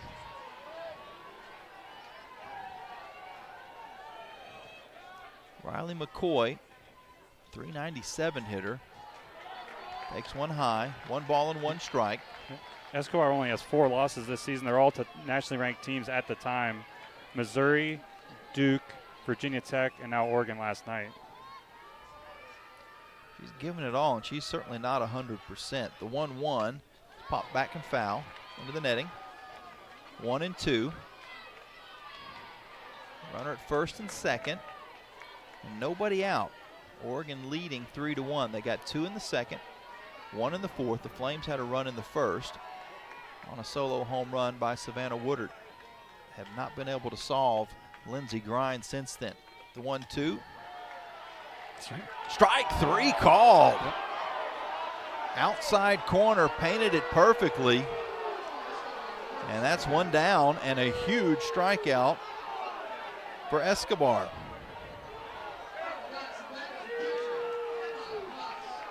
A very late reaction from the home plate umpire, Chris Drum. The Flames will take it. Now the first pitch to Emma Cox is foul back. And Escobar is the pitcher of the year in the conference tournament MVP. She has a lot of accolades this year, 25-4. A lot of postseason success. The 0-1 to Cox is high. 1 ball and 1 strike, 64 on the gun. And with the leg issues that Escobar has been dealing with, she wears a walking boot when she's not playing. It has cut a little bit off of her velocity. The 1-1 is popped up in foul territory. A long run for Dorr. Is she going to get there? Not quite. We saw her in a very similar spot make a diving catch earlier in this game into the fence. That had a little more air under it, and she had a little bit further run to get there. Just came up a couple of paces short of making the catch.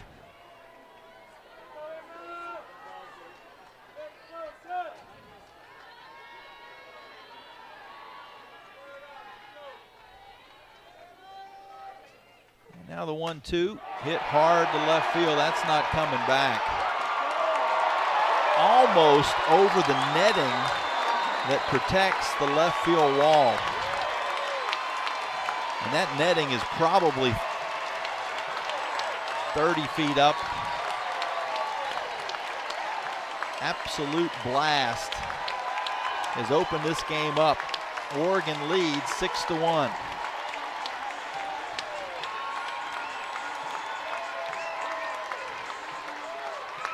That was on a 1-2 pitch, too.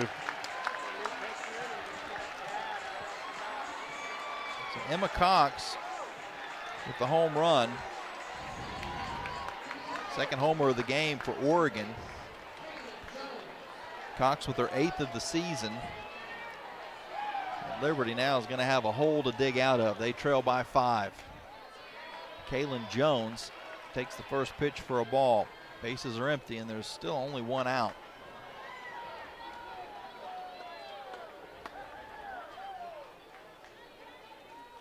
Here's the pitch from Escobar. Taken for a ball, 2-0. Escobar in the sun, in the circle. And now Jones is actually back in the sun, at least her feet are in the sun, in the left-handed batter's box. A strange shadow across the field. The 2-0 is slapped foul. So you could say she's walking on sunshine? I'll let you say that. Or I'll say it.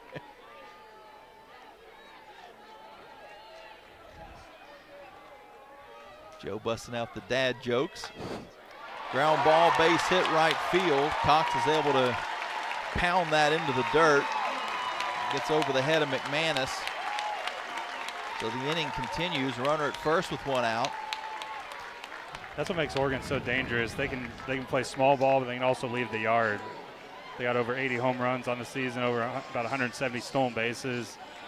It just puts so much pressure on you in so many different ways.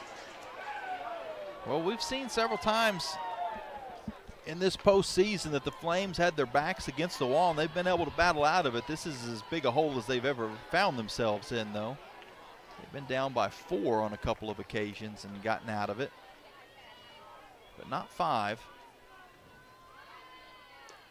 Here's the pitch. Off the plate, 1 ball and 1 strike to Katie Flannery, the third baseman. This is the 9-hitter, as we said before, turn over the lineup to the Lushars, who are both dangerous hitters as well. Flannery had an RBI double her last time up, and then was involved in that weird play at third where she was called for interference. Strike, and the count 1-2. Off speed, throws her.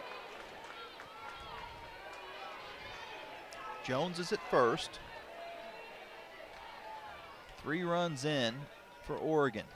Here's the pitch, swung on and missed. They're going to try to catch Jones off of first, but she slides back in safely as Jesse threw it down. That is strike 3, though, to Flannery.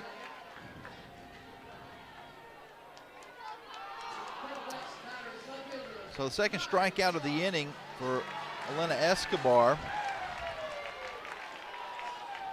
2 of the 3 runs on that homer will be given to Bachman as the runner goes. The throw down is in time. Savannah Jesse guns out Jones. Jones is asking her coach for a challenge. We'll see if Oregon does just that. But as it stands at the moment, Liberty has gotten out of this inning without any further damage. But Oregon is contemplating whether or not to challenge. They might be challenging obstruction, but I don't. She had the ball, so you can block the base when you have the ball. Well, it's a bit of a discussion, and they are going to challenge. So Sam Marta, the third base coach, was out talking with the umpire and then acquiesced to her head coach, Melissa Lombardi, who's now called for the challenge. So they are challenging whether or not there was obstruction, not a safe out. Wait, they're challenging that there was, yeah. They're challenging that there was obstruction. Yes.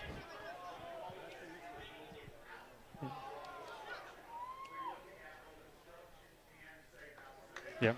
So they're going to look at both. They're going to look at both whether or not the tag was in time and whether or not the base was being blocked illegally. So we've got a review. As it sits, the inning is over with 3 runs in and a 6-1 lead for Oregon as we go to the bottom of the 5th. If this were to be overturned, it would be a stolen base. There would be a runner at second with 2 outs, and I don't remember what the count is. It appeared that the ball was there in plenty of time to make the play. Yeah, I don't imagine that this will get overturned on safe out. I think if they felt like there was obstruction, that might do the trick, but we shall see. It's game 2 of this Super Regional. The Flames need a win to stay alive and force a 3rd game tomorrow. If Oregon were to hold on to win, they would go to the World Series for the first time since 2018. Flames trying to get there for the first time. And it would also be the first time under current head coach Melissa Lombardi. 2018 was the last year for the previous coaching staff at Oregon. Who then picked up and went to Texas. Yep. And they're in an elimination game tonight, or a winner-take-all game tonight at 9 p.m. Eastern against Clemson. Joe, I kind of overheard a little bit of your conversation with the folks at lunch when you sat down and joined their family. Yeah. No, you didn't sit down, but you were talking to them for quite a while, and I got a sense that they weren't happy with the way things ended 7 years ago. Yeah, he took several of his All-Americans with him. Janae Jefferson, Miranda Ellish, among others. Balint, I believe, was one of them, but they had an amazing amount of talent here that went with him. It was a couple years before they recovered. And they've certainly recovered, hosting a Super here. Mike White, Texas has had a lot of success as well the last 7 years in that time frame. We've got an answer. Okay, so it has been upheld. No obstruction, and the out stays. So the caught stealing will end the inning. Jones is out. But 3 runs do come across on the 3-run homer by Emma Cox. And that adds to the lead. Oregon now up 6-1 as we head to the bottom of the 5th inning, and we'll stretch it out. And our thanks to Carl Miller Realty for sponsoring our 5th inning stretch. Carl Miller Realty, don't stretch your budget when looking for your next home. Talk to the caring, competent, trusted advisors at Carl Miller Realty, carlmillerrealty.com.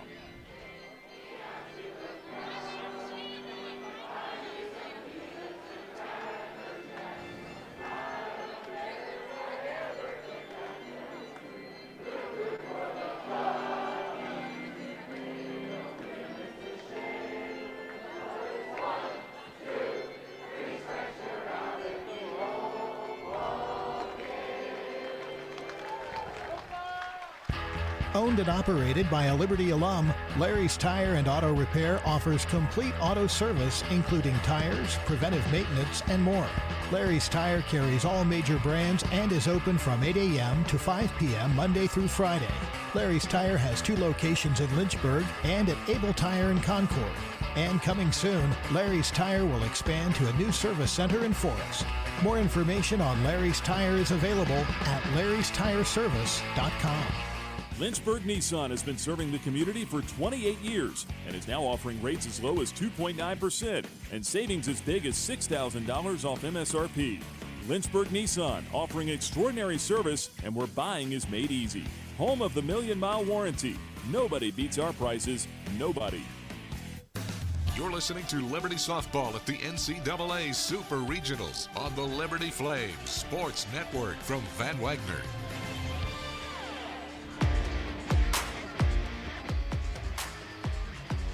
(6-1) Oregon. Flames the home team. They'll be batting here in the bottom half of the 5th. They got 9 outs to do some work, but they have struggled to get to Lindsey Grine after a solo homer to begin the game and a single by Rachel Roop. 12 straight outs, including 4 strikeouts. It'll be Paige Dorr, Rachel Crane, and Savannah Jesse coming up to the plate for Liberty.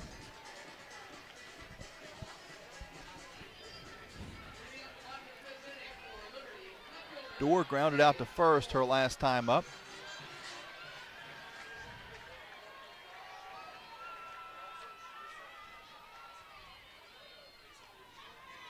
First pitch from Grine is foul back. So Dorr's walk-up song, her stepdad is Rich Dorman, who's the pitching coach for the Oregon State baseball team, and their top player last year was Travis Pizzana the last few years, #1 pick for the Cleveland Guardians in 2024 MLB draft, and that was his walk-up song, and Dorr picked it. 0-1, ground ball to short, slow roller, but a nice play by Sinicki to get the first out. 13 straight outs for Oregon. Rachel Crane, who struck out her first time up, come to the plate. How's he doing in the Guardians organization? He did really well last year. He's off to a decent start this year, but he's been injured. He's out for a month and a half, I think. First pitch to Crane is hit hard out to left field, but it's going to hang up, and it'll be an easy catch for Kai Lushar. That was a 60-mile-an-hour pitch. I think Crane provided all of the power on that one.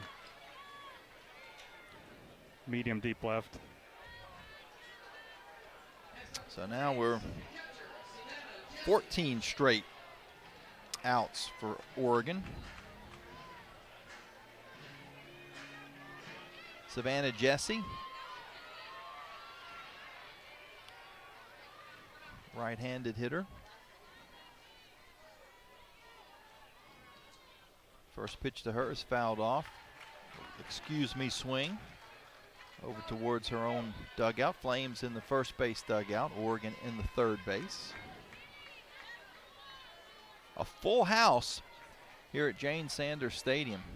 It was over capacity yesterday. They had over 2,500, which is what's listed as the limits of the building. Strike called, 0-2 to Jesse. 25-17 officially last night.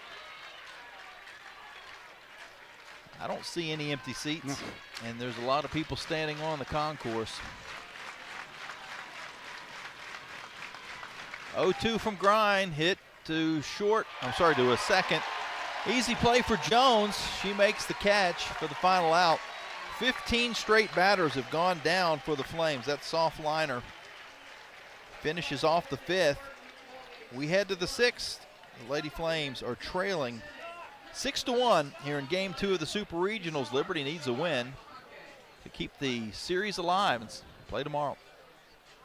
Stay informed and entertained with the Liberty Flames podcast, presented by Sentry Exteriors. Get the latest news and hear from the players and coaches from your favorite Flames teams. First of all, it's a privilege just to have a chance to be in the NCAA tournament. I expect us to play our best football going forward. I really believe that. Catch the latest coaches shows, the NASCAR podcast, double coverage, the Liberty Flames Clubhouse Report, and more. It's all on the Liberty Flames podcast channel. Listen on the Liberty Flames mobile app or wherever you get your podcasts. You're listening to Lady Flames Softball on the Liberty Flames Sports Network from Van Wagner. Now for a look at the out-of-town scoreboard built by Frank Good Builders. Our score here in Eugene, Liberty is trailing Oregon now 6-1 as we head to the sixth. With some scores from around the country is Joe Carmany. So last night, Texas Tech finished off 2-0 sweep of Florida State. Texas Tech punches the first ticket to Oklahoma City. Oklahoma, four-time defending national champion, they won both games against Alabama. They'll be going. The rest of the scores from today: Tennessee 3, Nebraska 2, forcing an if necessary game tomorrow. Georgia 2. Florida 1 in Gainesville, forcing a game 3. UCLA 5, South Carolina 4 in Columbia, forcing a game 3 tomorrow. And then last night, Texas outlasted Clemson 7-5 in 10 innings, forcing an if necessary game that's going to be first pitch in about 5 minutes. Also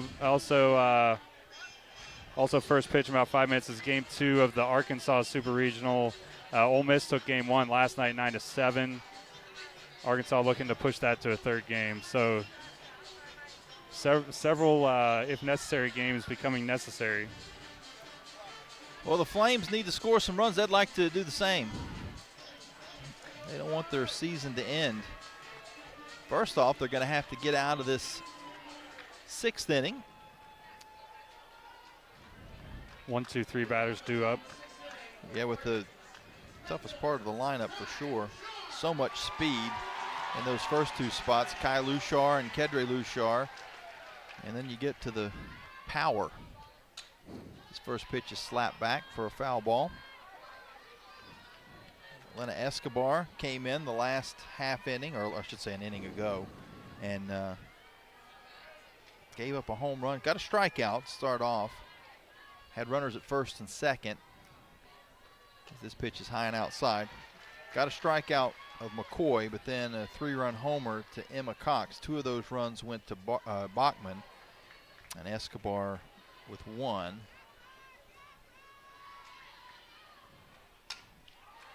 Ground ball to a short, I should say. Throw over to first is in time, and you got to be quick with Luchar. Byram did just that. Joe, we talked about the fact that the shortstop position has been a little bit of a struggle for the Flames in the postseason as far as the amount of errors that have occurred at the 6th spot, but clean so far today. Yeah, it's been tough. They've been in and out, Byram and Watley. And in fairness to both of those young ladies, not the best circumstances that they've had to deal with. Watley certainly, with the injuries that she has had in the last 6 to 8 weeks. Just a freak incident at New Mexico State where she had to have surgery and kind of a facial injury. This pitch is taken for a ball, one strike, 1 out, nobody on. Liberty trailing 6-1 in the top of the 6th.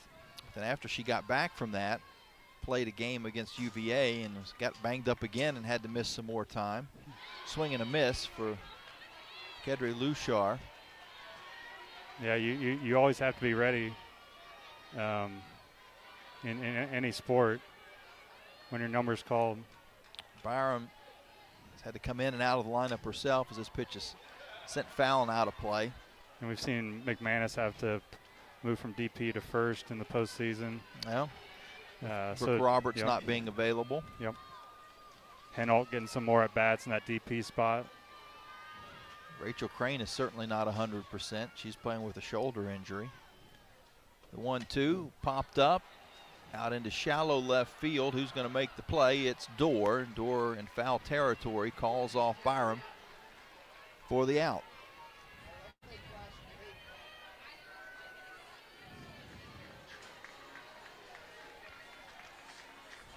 So if you look around any locker room at this time of year, there's going to be some banged up players, no question. It's a long season, but there's a couple of Lady Flames that I think if it wasn't postseason, they probably wouldn't be playing right now. First pitch to Ma'ake is taken for a strike. And Escobar, so many pitches in this postseason. Just a warrior, as we talked about. Over 400 pitches in the regional. This one gets away. No harm as there's nobody on base. 1 ball, 1 strike. 2 outs, nobody on. Probably pushing 900 since the end of the regular season. I think I counted 755 between the conference tournament and the regional. Wow. The 1-1 misses. 2 balls and 1 strike on the off speed. 54 on the gun. Speaking of next person up, Yoder with that great save against A&M. Yeah, after having not pitched at all in the regional. Came in the final inning and a half or so. What was it, inning and a third? Third, yeah. 1.1 in the box score. Never understood that. Why couldn't you just put a 3 or a 6? 1.3, 1.6. Baseball's a strange sport when it comes to stuff like that. Baseball and softball, as this pitch is foul back. 2 balls and 2 strikes.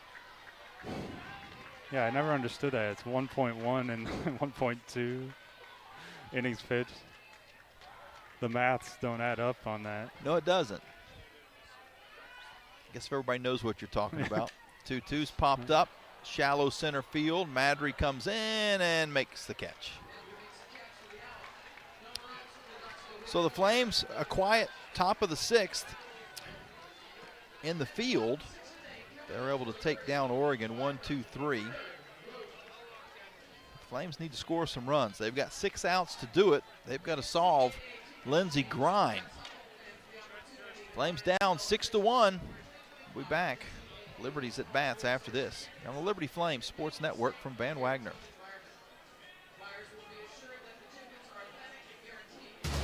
The Liberty Flames thank Segra for their support. Segra collaborates with companies to offer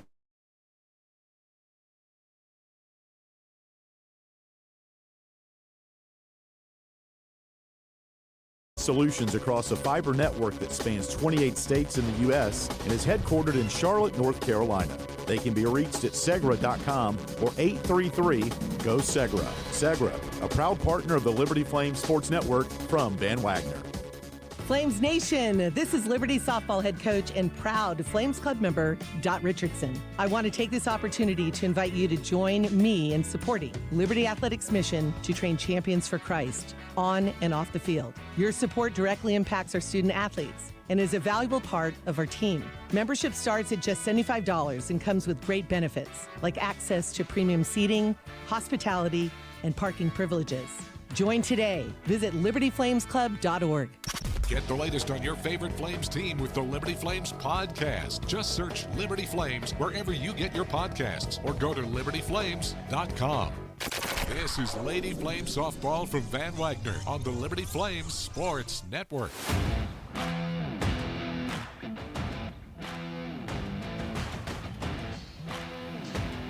Liberty's trailing Oregon 6-1. Flames need a win today to force a third game tomorrow in this Super Regional here in Eugene. Savannah Watley is going to pinch hit and lead things off. Batting in the 9 spot. Conference Newcomer of the Year, second team All-Region, first team All-Conference. Started 4 games in the regional. Bat .333 with a double or a triple, 1 run scored, or 5 runs scored, 1 RBI. She's dealing with an injury to her throwing arm. It's made it difficult for her to play second base. Shortstop. Yeah, she has been available to pinch hit if necessary. Yeah, she uncorked one in the late innings against A&M that really, really hurt her.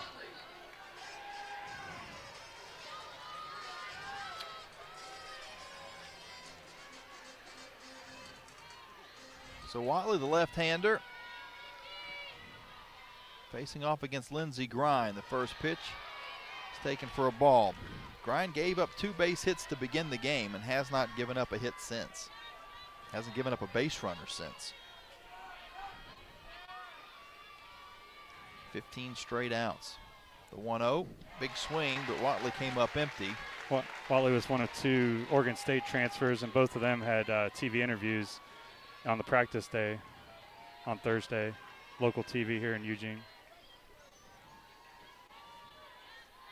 Watley originally from California, but did play just up the road in Corvallis, as you said, Joe. Dorr, a local product that also played at Oregon State. Bryn McManus played in Oregon in high school, played with Dorr on her travel teams. 2-1 count to Watley. Strike call, 2 balls and 2 strikes. It looked like it was low and outside, but I guess it just ticked the corner.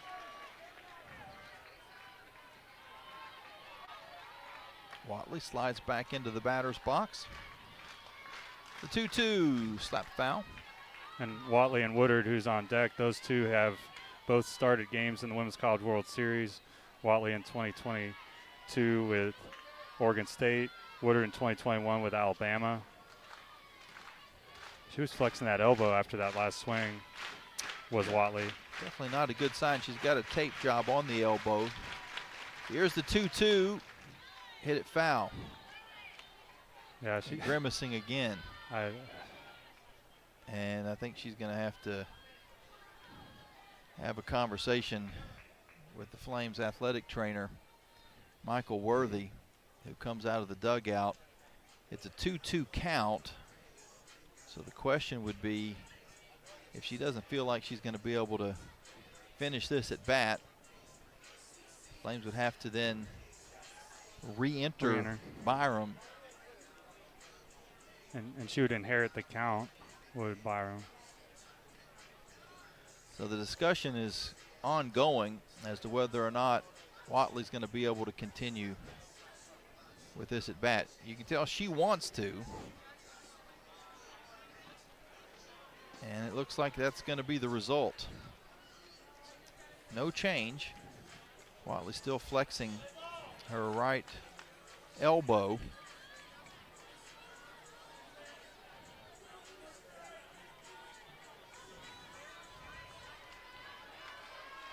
Watley in the back of the batter's box awaits the 2-2 pitch from Grind. Here it is. Strike 3 called. So now 16 straight outs recorded by Grind.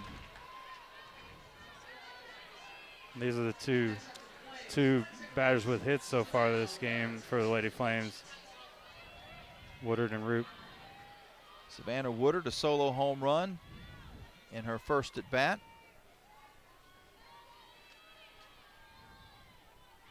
First pitch to her is taken for a strike. Now the script is kind of flipped. The pitching circle is in shadows. The sun has gone underneath the overhang, and so the batter's box is completely in the sun. So now you're seeing a ball from the shade into the sunlight as a hitter. Pitch. Outside for a ball. 1 ball and 1 strike. 1 out, nobody on. In the bottom of the 6th, the Flames trailing 6-1. Last time up, both Woodard and Roop grounded to short.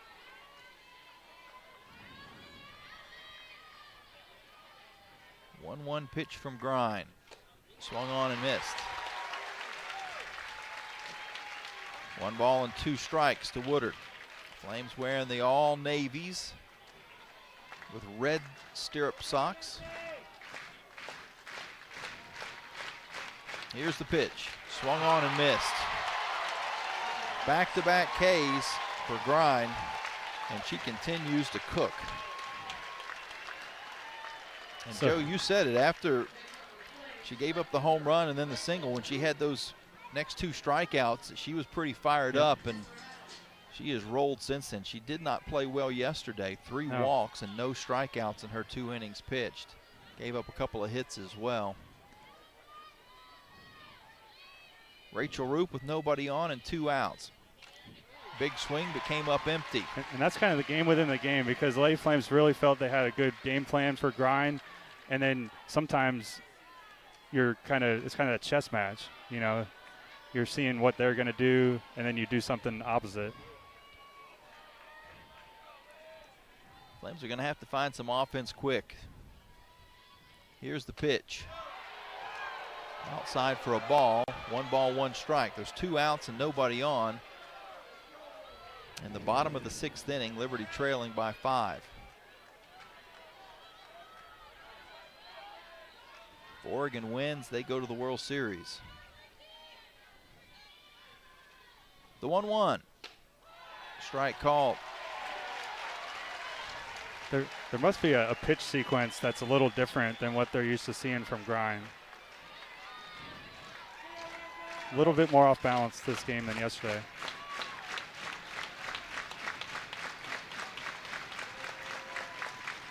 Now the 1-2 pitch to Rachel Roop.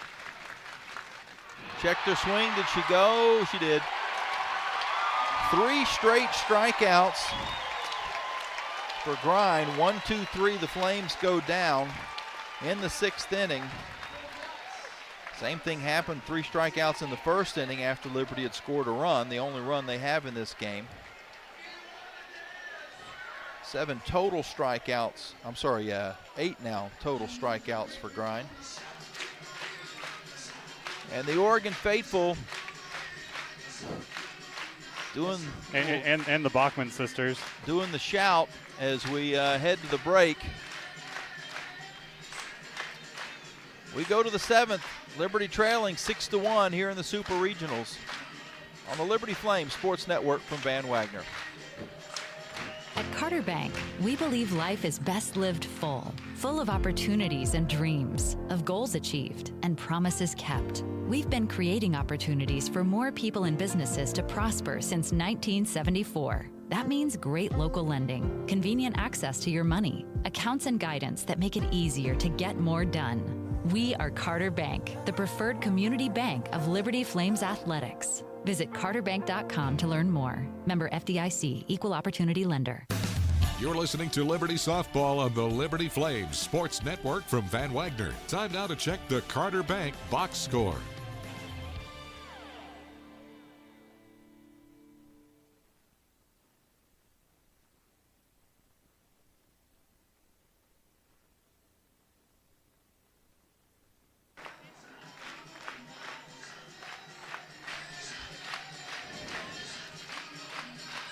Welcome back into Eugene. Liberty trailing Oregon 6-1. Start of the 7th inning. We got into listening to this crowd. They do it right here at Oregon for softball. They are engaged throughout.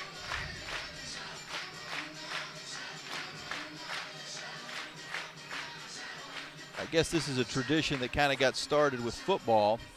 It's carried over to softball.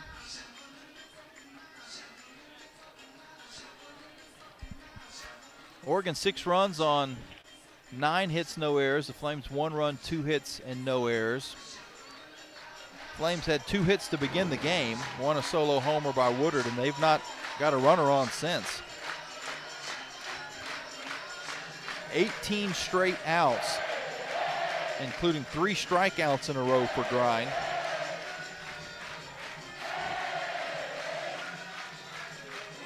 Flames started Kaylin Yoder. Paige Bachman came in relief. And now Elena Escobar is pitching for the Lady Flames. Her first pitch to Paige Sinicki is taken for a ball. Sinicki had a solo homer back in the second. Oregon's 41-0 this season when hitting at least 1 home run. They have a couple. Including the big 3-run blast. Sinicki's solo homer, yeah, and Cox's 3-run homer in the 5th inning. The 1-1, Sinicki bunts. It's a beauty. Crane gets it though. Throw over to first is just in time. Sinicki doesn't think so. She's going to ask for a challenge. And Oregon will use their second challenge to see if Sinicki was safe at first. It was a bang-bang play. And it was a really strong throw from Crane. I think everybody in the building thought that it was I think everybody thought that it was a single off the bat, that she'd bunted it so well. So a good job by Crane to make the play close and actually get the out call. We'll see if it stands up. Gives us a moment to thank a bunch of folks that are listening in, and as they have all postseason long on Facebook and YouTube. Over 13,000 views on Facebook alone yesterday. People tuning in from New York to Florida. We had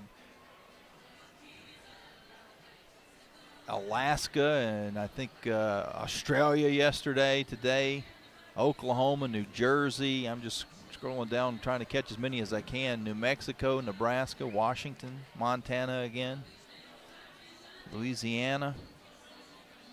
Folks tuning in from all over. Shreveport, Louisiana. Brenda, always loyal listener. Brenda from down in Shreveport, an alum. Julie's listening as she's driving to Florida, so she must have us on the mobile app on her phone. Or maybe, well, I guess you could have it on Facebook. Just don't be watching it. There's nothing to see anyway. It's just me and Joe. Yeah. And some people on the concourse. True. It is maybe a little more entertaining than normal since we're not in a box. We're actually sitting outside in the sun, baking. Especially that guy with the shiny jacket last night over my right shoulder. Yeah, he was impressive. Oklahoma. John, listening down in Jacksonville, Florida, says hello. Hello to you, John. Former Flame assistant basketball coach. Vancouver, Washington. A lot of folks listening in Delaware, Tomball, Texas, Roanoke, Moorhead, North Carolina, Danville, out in Massachusetts, Orlando, Pittsville, Virginia. I don't know if I'm familiar with Pittsville, Virginia. I've lived in Virginia most of my life. It's a new one. Harpersville, New York, continuing down. Little Rock, I'm missing some. I apologize if I'm missing some. Mississippi, tuning in. Down in Florida, Alabama, everywhere. Baton Rouge, up in Kentucky. I think we've got an answer. I think it's going to be upheld from the review I saw. So after a lengthy review, it is indeed an out at first base. Great play by Rachel Crane to get Sinicki. One down for Des Patman. Crane plays an unbelievable third base. One of the best we've seen for the Lady Flames on the defensive side of the ball at the hot corner. First pitch to Patman is inside for a ball. Yeah, it's almost, you just feel like it's a given. If it's within her aura that she's going to make the play, no matter how hard it's hit. The 1-0, and then has the gun to get the speedy runners. Taken for a strike. 1 ball, 1 strike, 1 out, nobody on. Des Patman, who was the hero yesterday with an RBI single to end it in extra innings. She was also the hero last weekend against Stanford with this walk-off homer.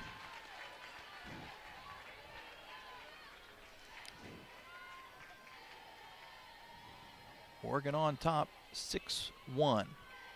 Here's the 2-1 from Escobar. Outside, ball 3. These two faced off in the conference tournament last year a couple times. New Mexico State, Patman.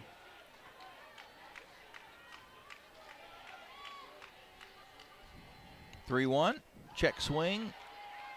It must have hit her.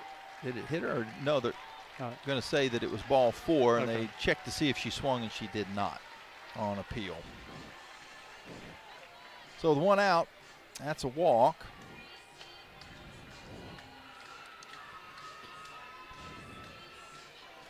That's the first walk for Escobar in the game. 5th for the Flames as a team. And Riley McCoy, who made her way back into the lineup today, takes the first pitch for a ball. McCoy singled in the 3rd, struck out her last time up. She's 1 for 3 on what has now become evening here in Eugene. And 9:24 back home. I can just look at my laptop. Yeah, same here. My laptop doesn't know that it moves from one time zone to another. My phone does, but that's actually not a bad thing. Yeah. You can look at your laptop and see what the time is in your brain. This pitch is sprayed out into right field for a base hit. There'll be runners at first and second with 1 out. Riley McCoy with her second single. And Oregon's got something going here. With 1 out, trying to add some insurance in the top of the 7th. They're up by 5. Pinch runner here for Oregon.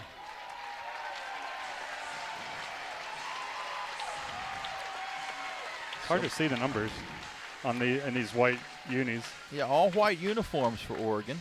White helmet. White numbers outlined in a dark color. 5, Elise Crescio. Thanks to the PA announcer here, who does a great job. Longtime PA announcer. K-R-E-S-H-O, Elise Crescio, freshman. Flames are going to have a visit to the circle. It was actually to finish up the thought on those Oregon uniforms, white from top to bottom, except they're on the helmet, the white helmet that has the metallic silver duck feathers, and then the O green logo on the front of the helmet. But those numbers, upon further review, they're actually that metallic silver color with a on the back only a slight outline. Public service announcement to coaches and equipment managers: put numbers on the front, please. Yes, yes. Put numbers on the front and our darker numbers when correct. you've got a white uniform. Our coaches and lighter numbers when you've got a dark uniform. Our coaches have done a good job of that the last 5 years or so. First pitch to Emma Cox, who had a 3-run homer off of Escobar her first time up. 2 of those runs went to Paige Bachman. It's only 1 run given up for Escobar in this game. That's a strike. 1 ball, 1 strike, 1 out. Runners at first and second. Oregon up by 5. The 1-1 bounces up. Jesse keeps it in front of her and doesn't allow the runners to advance. Patman was about 1/3 of the way down. And she would have had no chance considering where, not only the fact that Jesse kept it in front of her, but she was a couple paces closer to 3rd where she had picked the ball up. Cox ahead now, 3-1, as that pitch was off the plate. And the right-handed hitter will dig back in, facing the right-handed delivery from Escobar. Ball 4. A couple of walks in the inning. Flames have a big hole to dig out of. They certainly don't want to add any to that. But with a runner on third and less than 2 outs. We're going to see a pinch runner. Thought maybe they'd put a power hitter in. The woman with the book is actually the equipment manager, is what we were told before the game. She follows the assistant coach down when they give the subs.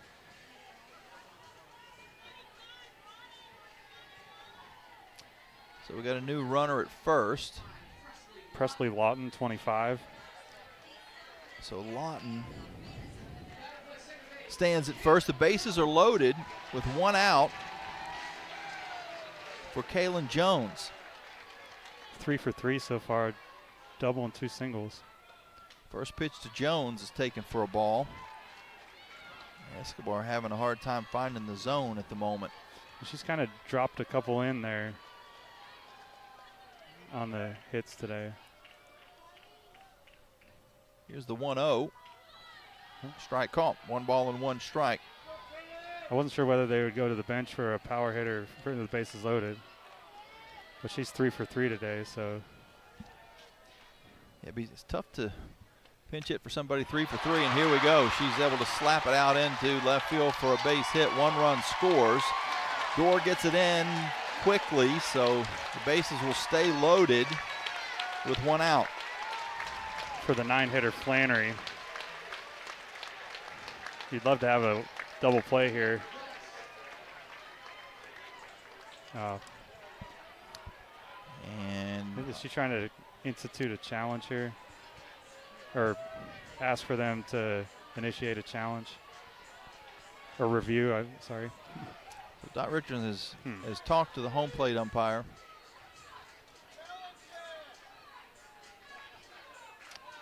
And I'm not sure.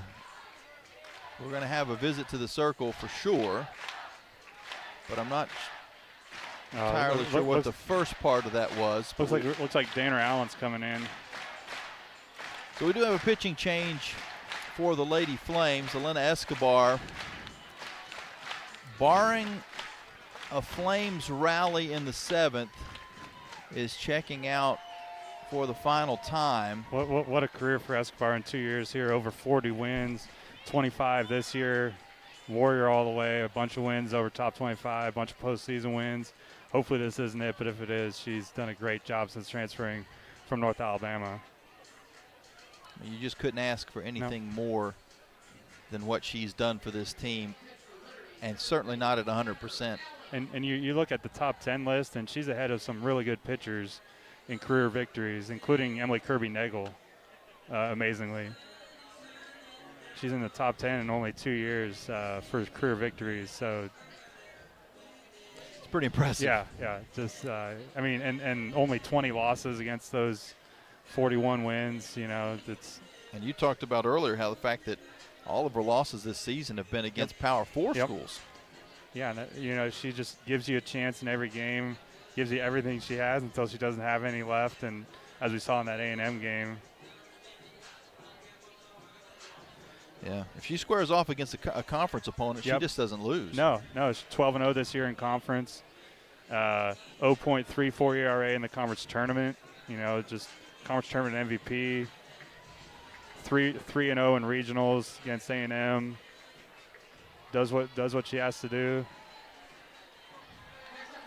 Again, you hope this isn't it, but if it is it, hats off to Lena Escobar.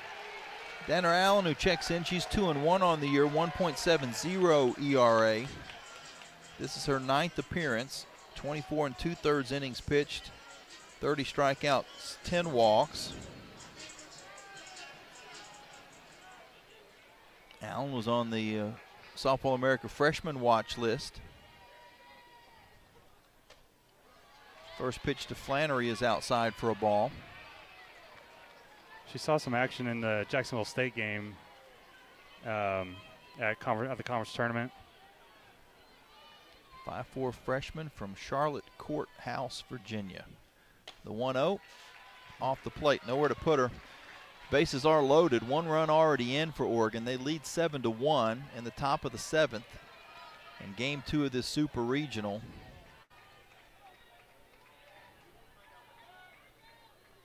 Here's the pitch from Allen. catches the corner for a strike. Now that you got that out of the way, you can dig in. Yep. Flames infield is in with the forced play at home.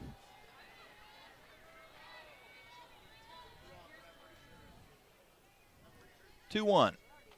Huh? Strike call. Nice. 64. Oh, I think that was the last pitch. That dropped 53. Yep, you're right. That didn't sound right when I said it. She dropped that nice change in there.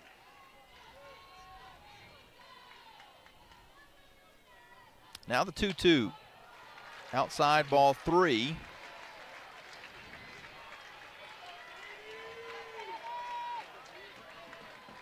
The base is full of Ducks. They've already scored one in the top of the 7th. The 3-2 from Allen. Swung on and missed. Big cut, but came up empty. Did Flannery.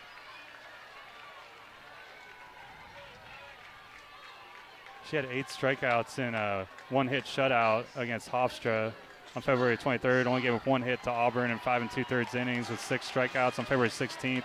Her first 16 2/3 innings this year did not give up an earned run. Kai Lushar takes a strike. This Ducks team, as the number 16 seed, had a RPI of 17, but I think it's a little deceptive as the 0-1 is outside for a ball. Yeah, Big Ten is the 4th in conference RPI, so some of the lower teams in the Big Ten bring them down. I think if you put this Oregon team in the SEC, here's the 1-1, slapped to short, and Byram's not going to be able to make the play. 1 run's in, there'll still be bases loaded with 1 out. I imagine that's going to be an error. It was going to be a tough play. I don't know where. She probably had to play at third. Byram was going to get the out. I don't think there was a play at third because there was nobody covering third. And that's the fastest runner on the field, so. Crane was trying to get to the ball as well, so I don't think there was anybody to throw to at third. I'm not sure where she would have found the out there. First pitch to Kedre Lushar is taken for a strike. They call that a single, and I would probably go with that too because that was a high topper, and there really wasn't a play at third, and your fastest runner, that's a tough play. The 0-1, line back up the middle, base hit, 1 run's in. Madry comes up with it. The throw home is not going to be in time. 2 more runs across from Oregon. They have busted this game open. They lead 10-1 and have runners at second and third.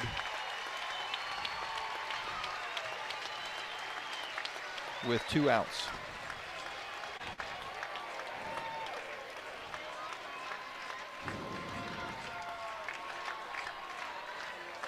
So that's just inches from being scooped up by Allen on that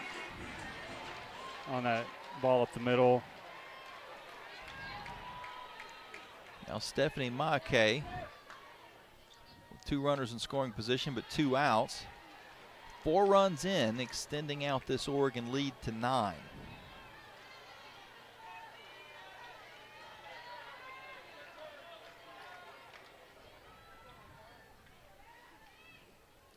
The 0-1, high and tight, 1 ball and 1 strike from Allen. Yeah, and to go back. I'm sorry, Joe. Sorry, to go back to your point, this is a very good ball club. They might have been able to be a top 8 seed if they're in the SEC. The 1-1, check swing, taken for a ball. Yeah, you just don't get the benefit of that RPI. No. In the SEC, you can lose a game and move up in the RPI because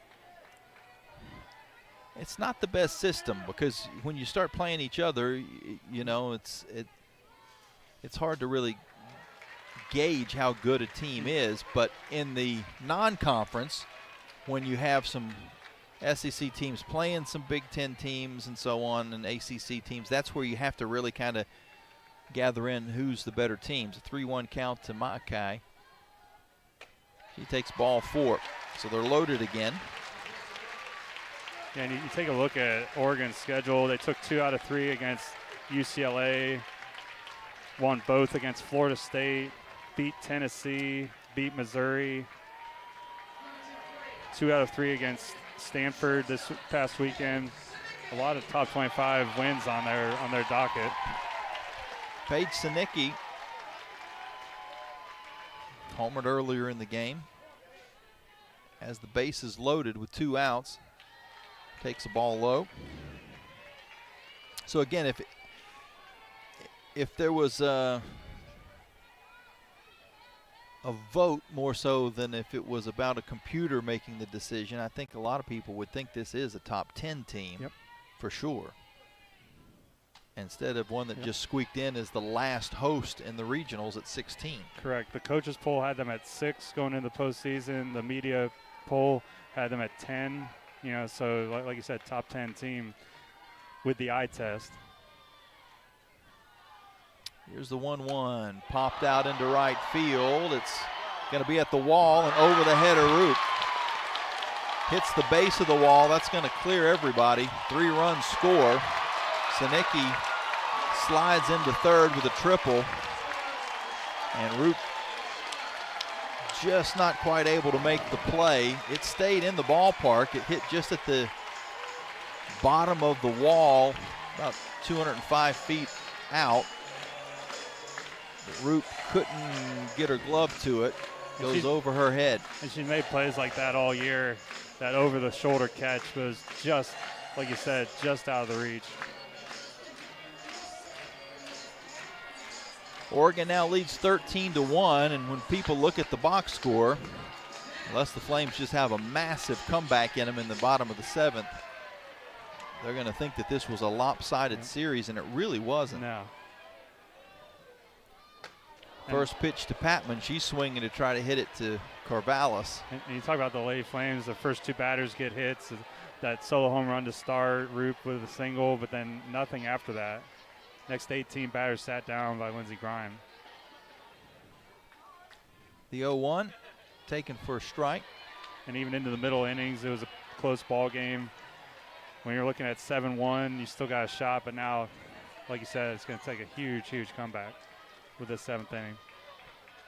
Flames had so many chances yesterday to win that game. The 0-2, a big swing and a miss. And that'll do it, but not before Oregon bats around +2. They add 7 to the scoreboard. They lead 13-1 as we go to the bottom of the 7th, and the Flames have their final 3 outs. Again, if you could have figured out a way to score 1 more run in regulation yesterday, you win that ball game, and the Flames left 8 on through 7 innings. And that's not including the runner from third to home on the first to third steal where Roop got hung up. Yeah, if any one of those runs scored, you win. Yep. And you're talking about today, well, it's not great, but you got tomorrow. Instead, now Flames are down to their final 3 outs, and we'll have that for you coming up after this timeout on the Liberty Flames Sports Network.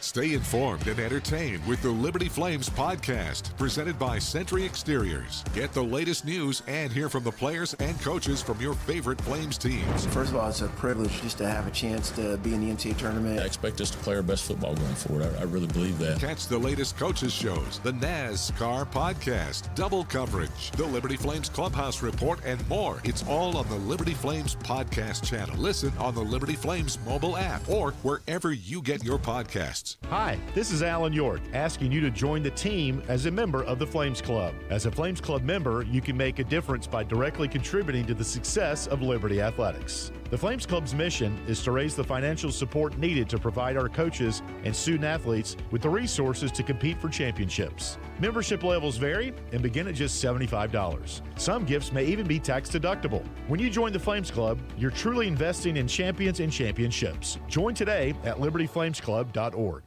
Follow the Liberty Flames Sports Network from Van Wagner on social media and keep up with all your favorite teams. Search LFSN Radio on X, formerly known as Twitter, Facebook, and Instagram.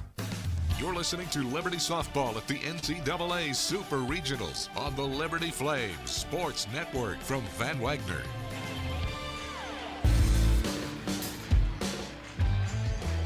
(13-1), Oregon leads Liberty. Flames 3 outs left to go. Bren McManus will lead things off for the Lady Flames. And what has been a magical season looks as if it's coming to a close. Liberty beat the #1 team in the country, #1 overall seed Texas A&M and College Station. 2 out of 3 last weekend to advance to the Supers for the first time ever. Oregon, they needed a walk-off homer and a comeback win against Stanford to get to this point here on this field. And they were down 4-0 in that game. Lindsey Grine has pitched so well after a rough first inning. Gets a strike. Gave up a home run to Savannah Woodard and a single to Rachel Roop. And she has not allowed a base runner since. The 0-1 fouled back. And like you said, it's just been a magical season. So many firsts, so many records. Most wins. Most conference wins. Just and best start to a season, 8-0. Beat Alabama, beat Texas A&M twice, beat UVA, beat UCF. The 0-2, strike 3, outside corner, Frozer. That is 4 straight strikeouts for Grine. 9 total in the game.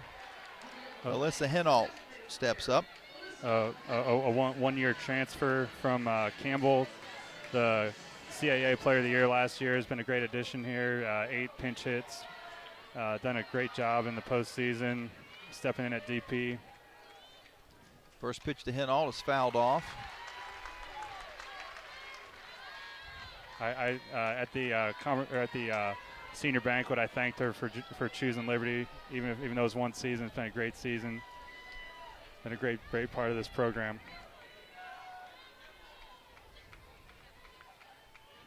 Some big hits down the stretch as this 0-1 is fouled off. Yeah, conference tournament, also regionals in the Marist game, I believe. She battles every at-bat.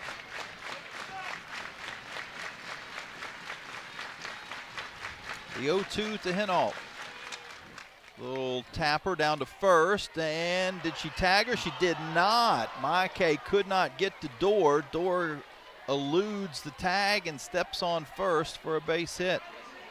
Flames first runner sent back in the first inning. It's a great hustle play. I think they're going to see if this can be initiated because Oregon has used both challenges. So they're going to see if the umpires feel that they want to initiate this review by themselves. 19 straight outs recorded before that infield single, and we'll see if they're going to take a look at it or not. The 4 umpires are going to have a conversation. It looked like she lunged and was at least close enough to where it was reviewable. The other question is, did she get out of the baseline in that process? And we saw that with KK almost getting out of the baseline at that A&M game at regionals. Safe. And there is no review. And I think with the score 13-1, that probably enters into why the officials aren't going to take a longer look at it. KK Madry will step up for Liberty.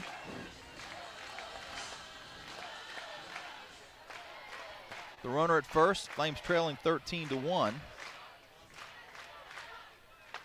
Madry swings and misses.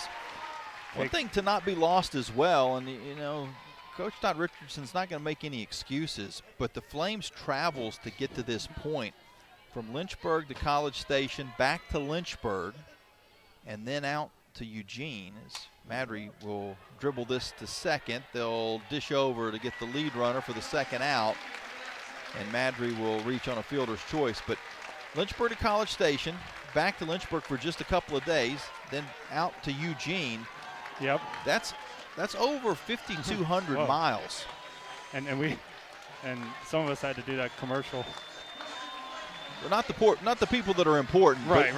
Regardless of how you're traveling, that's a lot of mileage in and a short period of time to have to deal with. Yep.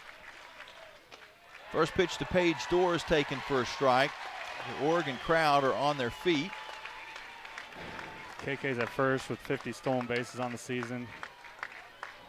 Really no point of trying to steal on this spot. Program record. The 0-1 is foul back. And now the Flames are down to their final strike. Yep, we got Rachel Crane on deck. She'd love to get another at-bat. See if Dorr can give it to her.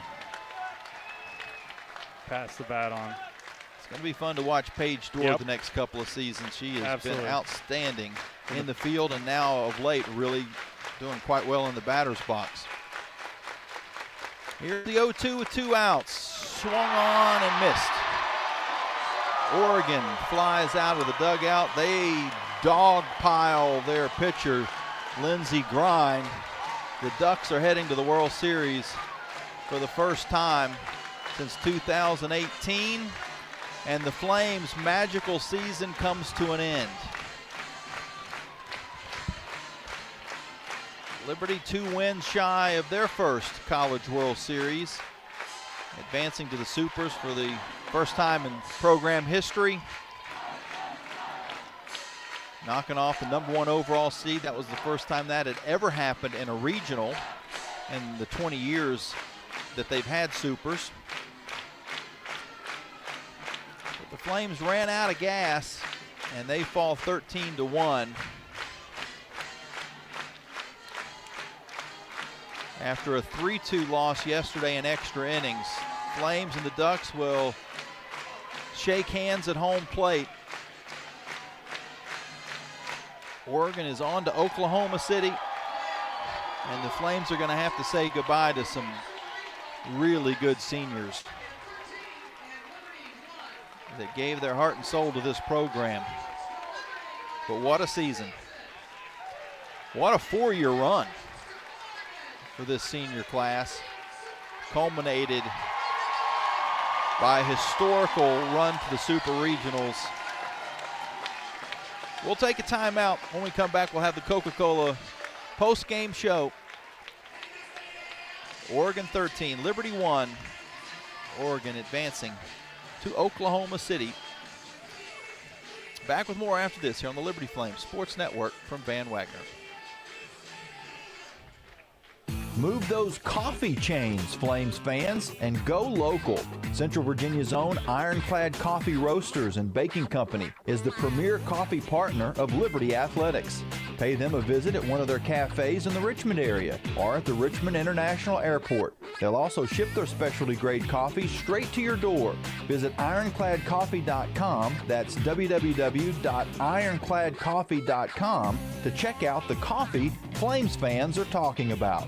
Score big at Haley's Appliance and Haley's Outdoor in Lynchburg with major brands of appliances that will make your house feel like a home and outdoor equipment to have your yard looking its best. Haley's puts customer service first. They deliver and service all of the products they sell and will take care of the process from start to finish. Log on to Haley's.com today for product availability. Haley's Appliance and Haley's Outdoor in Lynchburg is a proud sponsor for Liberty Flames Athletics.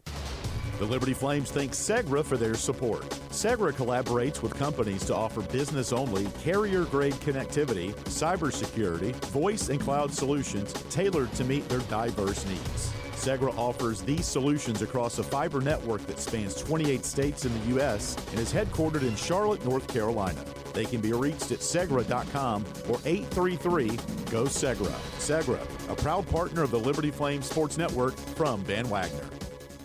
Century Exteriors offers exterior home renovations, including but not limited to gutters, roofing, siding, home additions, and much more. Century Exteriors makes the process seamless.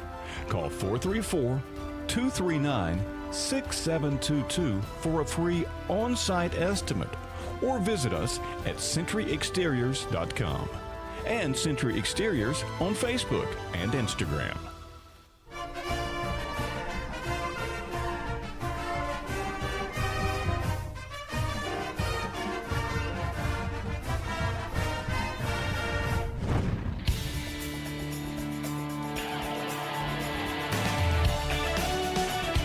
You've been listening to Lady Flame Softball from Van Wagner on the Liberty Flames Sports Network. It's time now for the Coca-Cola Postgame Show, brought to you by Coca-Cola Consolidated. Coke, taste the feeling. Coming up, we'll hear from Lady Flames head coach Dot Richardson. We'll bring you today's player of the game, final stats, and post-game analysis, all right here on the Liberty Flames Sports Network from Van Wagner.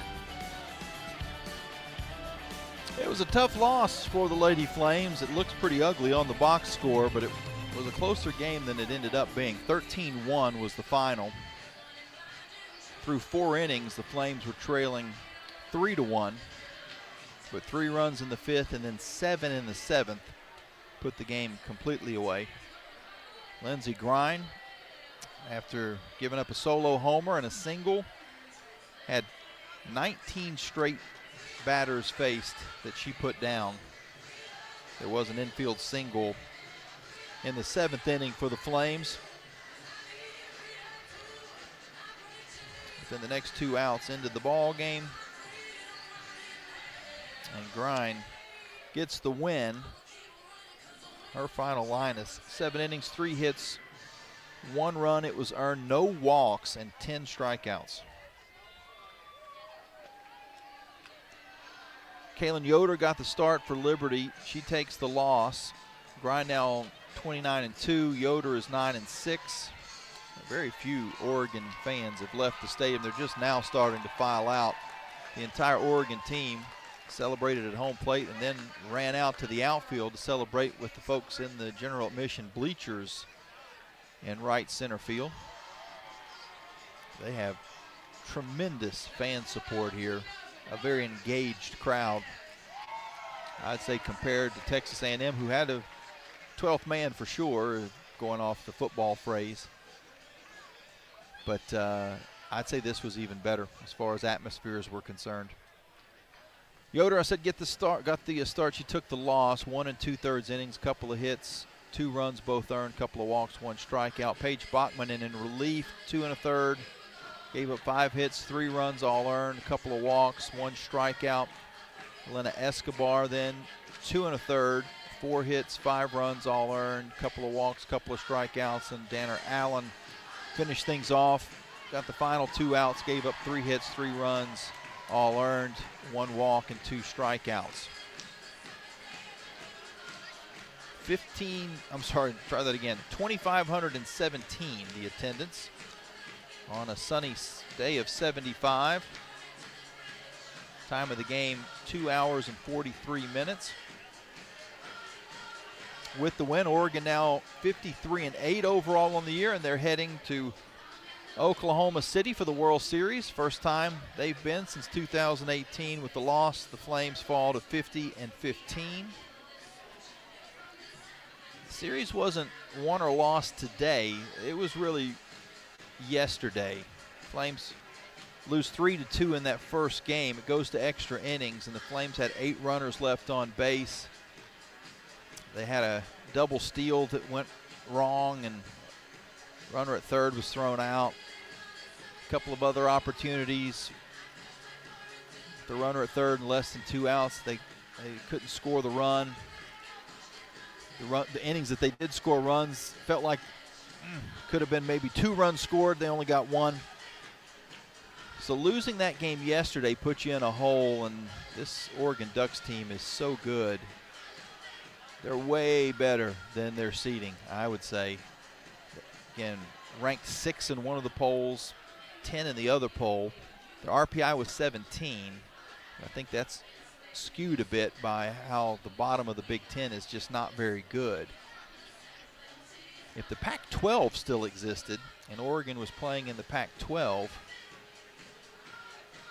they would probably have had a better RPI. If Oregon was playing in the SEC, they would probably have a top 8 RPI and would have possibly been one of those top 8 seeds that are locked into hosting a super regional if they make it there.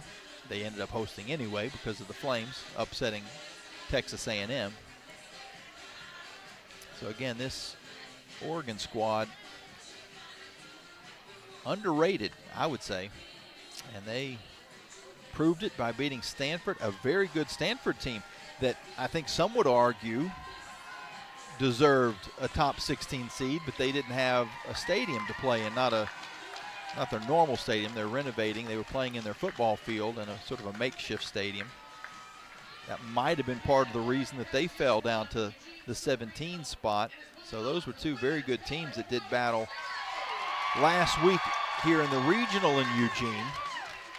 And Oregon had to come from behind, down by 4, and win on a walk-off to get to this point. So they're certainly battle-tested. We'll see how they do once they get to Oklahoma City. Don't be surprised if they make a little noise at the College World Series. They've got a team that has so much speed at the top of the order that they can just small ball you to death. But then when you get down towards the middle of the order, that's when the home run hitters step up. And we saw that very scenario today. Emma Cox hitting a 3-run homer after the Luchars at the top of the order just kept dinking and dunking with base hits and RBIs, stolen bases in the mix as well.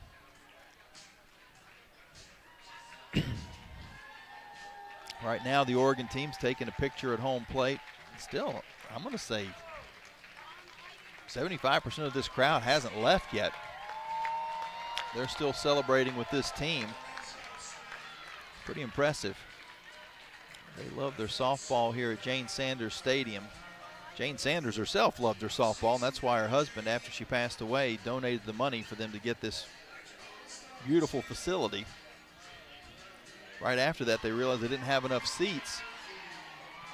So Bob Sanders donated more money to build some bleachers out in right center field, and they named that after him. So they affectionately call the stadium the Jane, and that large set of bleachers out in center field is called the Bob.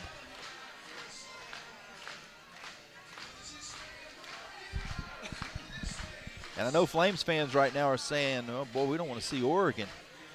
Oregon knocked off Liberty in the Fiesta Bowl, in the men's basketball NCAA tournament, now here in the softball Super Regionals.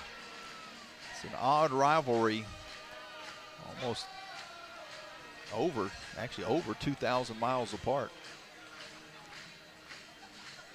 We'll have a chance to talk to Coach Dot Richardson a little bit later on in postgame. We do want to get her thoughts before we head off the air. Even though it was a disappointing day, it was an amazing season for the Lady Flames. They finished up with a program record 50 wins and getting to this point for the first time ever in Supers. We'll take a look at some of the scores from the other Super Regionals. Who has advanced, who's still playing, who might be Oregon's opponent. They're lined up with the 8-9. That was South Carolina and UCLA. Let's see what happened down there as well. Before we head to this break, I do want to thank all the folks that have been watching in on our YouTube and Facebook feeds. So many folks have tuned in throughout the course of this postseason. Left comments, encouragement, telling us where they're watching from, listening in from. I don't have time to even come close to tackling this list, but I bet we've got just about every state covered. We had Australia covered. Someone was in Pakistan yesterday watching the game. So, yeah, just about every state have been tuning in and following along with the Lady Flames, and we certainly appreciate that. Wish we had better news to report, but Liberty loses here at Oregon 13-1. They get swept in this Super Regional, and the season comes to an end. Oregon on now to Oklahoma City next week. We'll take a timeout and continue on with the postgame show brought to you by Coca-Cola after this. Are your feet preventing you from living life? Hi, I'm Jonathan Cotton, and you may have heard my good feet story, how I love my arch support so much that I bought the store. Since then, thousands of customers have found relief from foot, knee, and back pain. I love to hear their stories of walking, running, and just enjoying their new life pain-free. Don't let foot, knee, or back pain keep you from living the life you love. Come into the Good Feet store for your free fitting and test walk. Visit goodfeet.com for the location nearest you. We look forward to seeing you soon at the Good Feet store. Lynchburg Nissan is a proud sponsor of Liberty University Athletics. Stop by Lynchburg Nissan now to take advantage of $6,000 off MSRP on select new cars or rates as low as 2.9%. Lynchburg Nissan, home of the million-mile warranty. Nobody beats our prices. Nobody. Flames Nation, this is Liberty Softball head coach and proud Flames Club member, Dot Richardson. I want to take this opportunity to invite you to join me in supporting Liberty Athletics' mission to train champions for Christ on and off the field. Your support directly impacts our student athletes and is a valuable part of our team. Membership starts at just $75 and comes with great benefits like access to premium seating, hospitality, and parking privileges. Join today. Visit libertyflamesclub.org. Owned and operated by a Liberty alum, Larry's Tire and Auto Repair offers complete auto service, including tires, preventive maintenance, and more. Larry's Tire carries all major brands and is open from 8 a.m. to 5 p.m. Monday through Friday. Larry's Tire has 2 locations in Lynchburg and at Able Tire in Concord. And coming soon, Larry's Tire will expand to a new service center in Forest. More information on Larry's Tire is available at larrystireservice.com. You're listening to Liberty Softball at the NCAA Super Regionals on the Liberty Flames Sports Network from Van Wagner.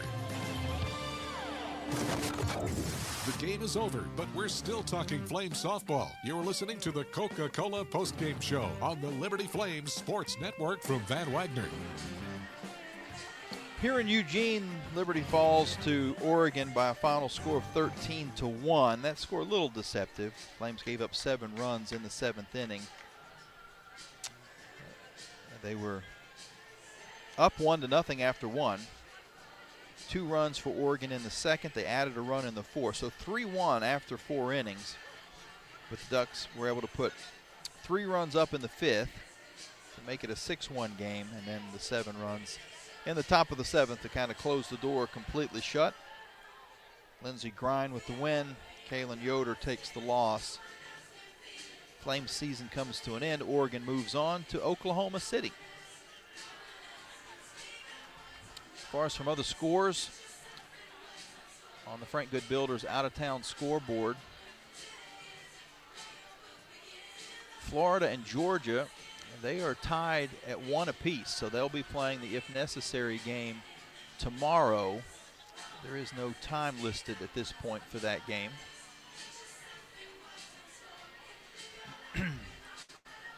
Texas and Clemson are underway in the game 3. They started on Thursday, so this is the if necessary game.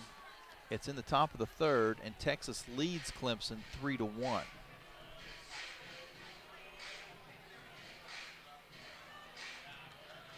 So Texas with the lead and a spot in the in the World Series on the line there. Now it goes to the bottom of the 3rd. 3-1, Texas with the lead.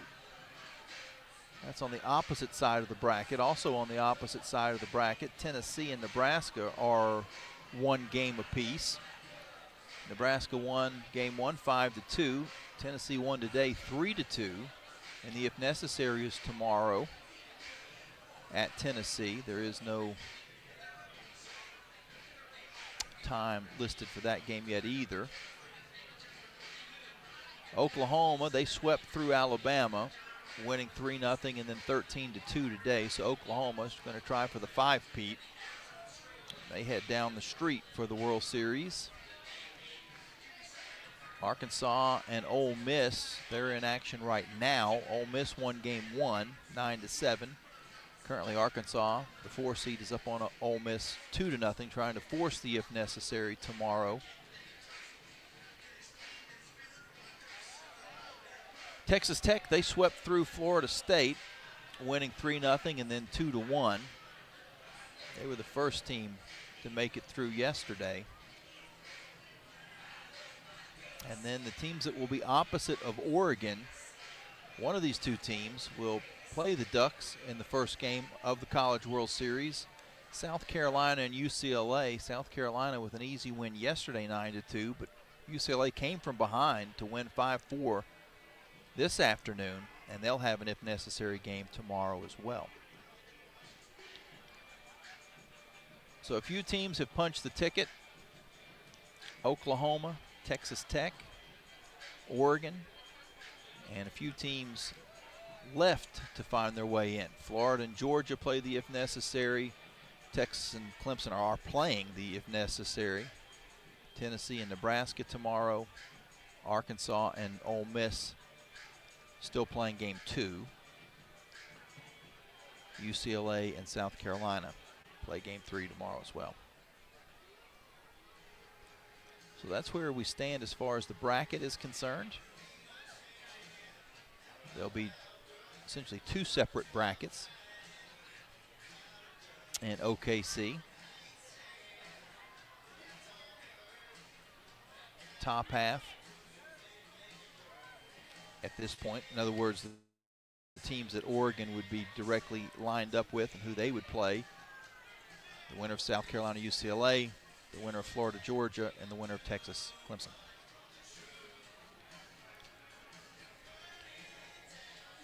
Well, we're going to hang on here as long as we can, and we'll stay on as long as it takes, actually, to get a chance to talk to head coach Richardson Pinto.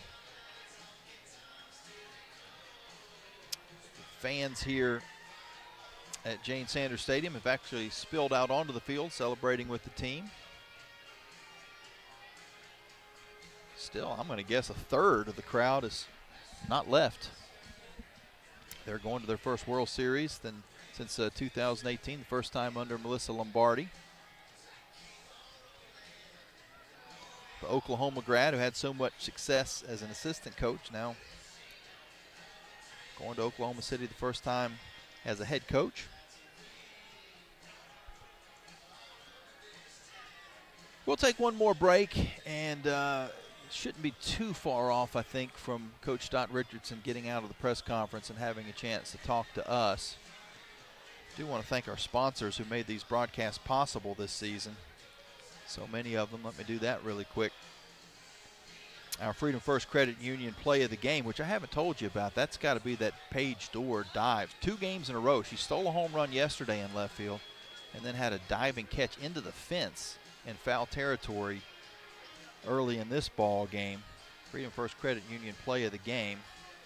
I want to thank Earthright Mid-Atlantic. They sponsor our coaches interview. Foster Fuels, Who's Hot, each game. Century Exteriors brings you the starting lineups. Alcova Mortgage, the keys to the game. Relevant Law with the first pitch. Just mentioned the Frank Good Builders out-of-town scoreboard. Carter Bank and Trust with your in-game box score. Carl Miller Realty with the 7th inning stretch. Good Feet Store with each stolen base. Good Feet Store can help your feet feel their best. Find the nearest store at goodfeet.com. Haley's Appliance and Outdoor brings you the call to the bullpen. Thompson Brooks Insurance has the player of the game. Larry's Tire and Auto Repair, the final stats that we told you about a few minutes ago. Our Thompson Brooks Insurance player of the game. Well, if you're going to be fair, you'd say it's Lindsey Grine of Oregon. She pitched absolute lights out after giving up the first 2 hits, mowed down the next 19 batters. As far as the Flames were concerned, Savannah Woodard, another leadoff homer, was the only offensive pop for Liberty in today's game. Paige Dorr again with that fine play out in left field would be the defensive player of the game for Liberty. Thanks to all of our sponsors who've made these broadcasts possible. And we are out of broadcasts for this season. We'll have another segment left before we wrap up shop on our LFSN coverage for 2024-2025. There are sports left to be played at Liberty as far as track and field competing, but with baseball having been knocked out of the CUSA tournament back in Lynchburg and now softball out, no more broadcasts for you.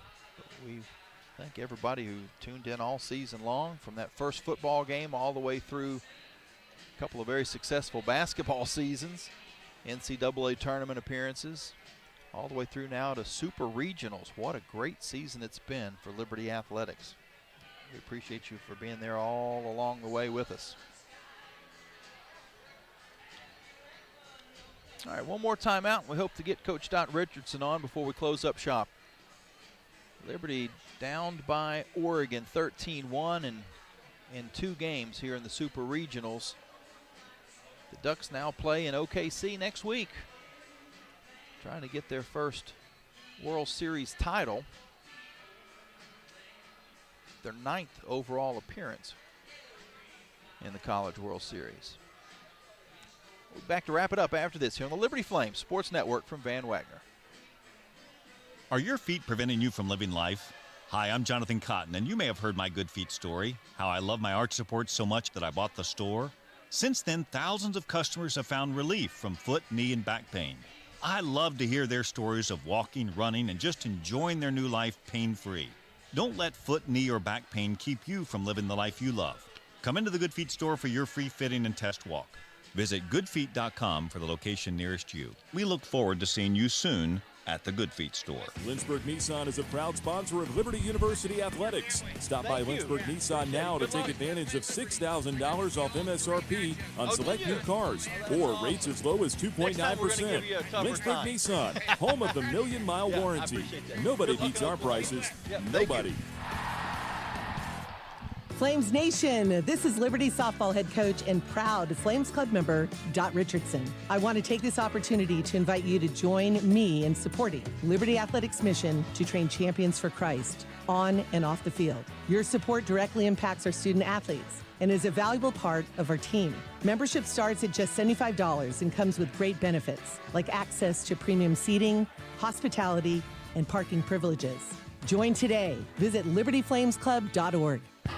Owned and operated by a Liberty alum, Larry's Tire and Auto Repair offers complete auto service, including tires, preventive maintenance, and more. Larry's Tire carries all major brands and is open from 8 a.m. to 5 p.m. Monday through Friday. Larry's Tire has 2 locations in Lynchburg and at Able Tire in Concord. And coming soon, Larry's Tire will expand to a new service center in Forest. More information on Larry's Tire is available at larrystireservice.com. You're listening to Liberty Softball at the NCAA Super Regionals on the Liberty Flames Sports Network from Van Wagner. The game is over, but we're still talking Flames softball. You're listening to the Coca-Cola Postgame Show on the Liberty Flames Sports Network from Van Wagner. Welcome back into Oregon. And just some great fans here. We had gentlemen stop by and say congratulations to the team and wish us the best, and said he has been at all 3 of the times that Liberty and Oregon played against each other in the last, what would it be, year and a half or so. And he said it's fun playing Liberty, wish you nothing but the best, and hope to see you again soon. Flames hope that the outcome goes a little differently the next time they face off against Oregon, but it is amazing how in the span of a year and a half that the Flames have battled in football, men's basketball, now softball at the highest level. NCAA tournament, NCAA Super Regionals, and the Fiesta Bowl. So not just scheduled games in the regular season or a preseason tournament where they happen to collide, but playing at the highest level, which is pretty cool. Didn't quite go the way that the Flames had hoped today, losing 13-1. But again, that score was deceptive. This was a closer game than that. Flames gave up 7 runs in the 7th inning and kind of ran out of gas down the stretch.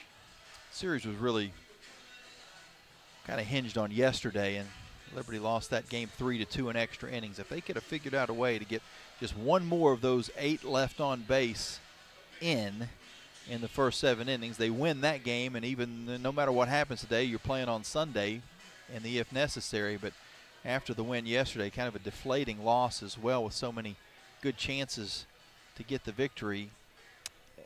Kind of the air got taken out of the Flames, although they jumped out early, led the game 1-0. Savannah Woodard with a solo homer. But after that, Lindsey Grind kind of found her groove.